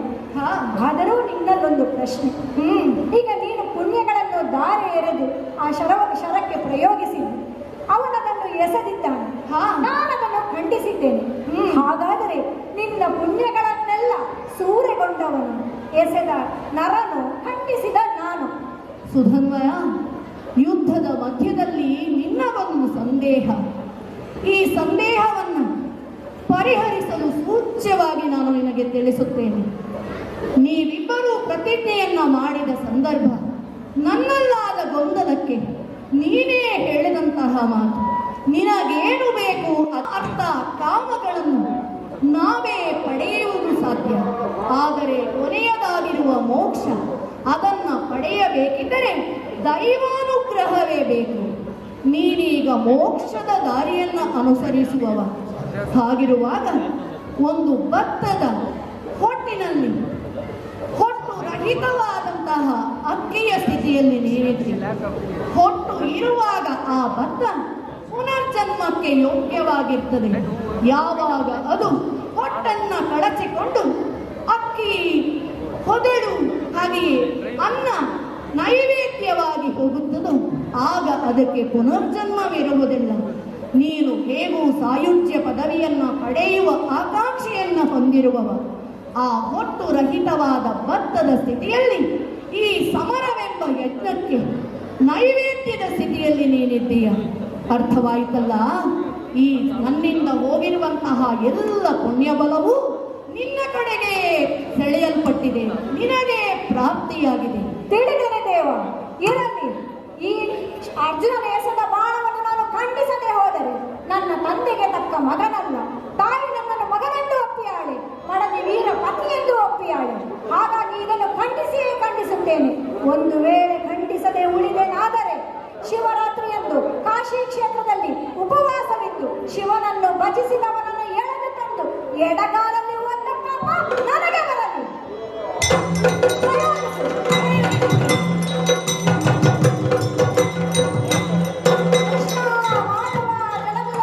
ನಾರಾಯಣ ನಾರಾಯಣ ನಾರಾಯಣ. ಸುಧನ್ವನ ವಧೆ ಹೇಗಾಯಿತು ನೋಡಿದೆಯಾ ಪಾರ್ಥ? ನೀನೆಸೆದಂತಹ ಬಾಣವನ್ನು ಅವನು ಮಧ್ಯದಲ್ಲಿ ಕುಂಡರಿಸಿದರೂ ಕೂಡ ಆ ಬಾಣದ ಅರ್ಥ ಕೊಂಡು ಸುಧನ್ವನ ತಲೆಯನ್ನು ಕತ್ತರಿಸಿ ಬಿಟ್ಟಿತಲ್ಲ.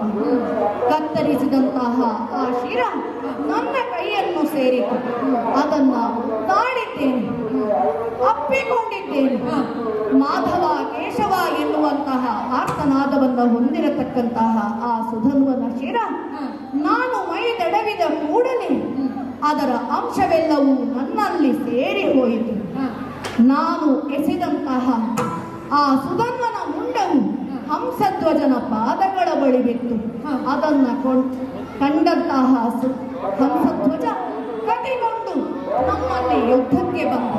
ಸುಧನ್ವನ ಸೋದರ ಸುರತನೂ ಯುದ್ಧಕ್ಕೆ ಬಂದು ನಮ್ಮ ಯುದ್ಧದಲ್ಲಿ ವಧಿಸಲ್ಪಟ್ಟ. ಉಭಯರ ಶಿರವನ್ನು ಕೂಡ ಗರುಡನು ರುಂಡ ಮಾಲೆಯಲ್ಲಿ ಸೇರಿಸಿದ್ದಾನೆ.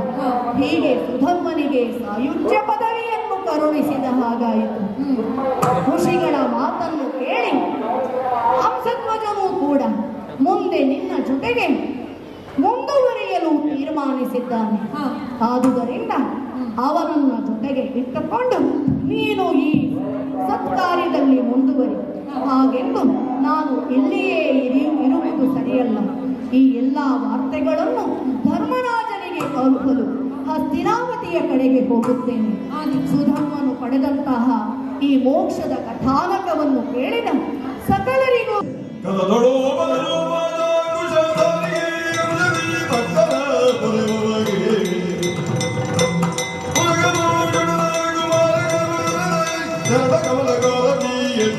ಭಾರತೀ ಬೆಳಗಿದೆ ಗದಮ ಗದಮಗಿ ಗಡಬಾಗಿ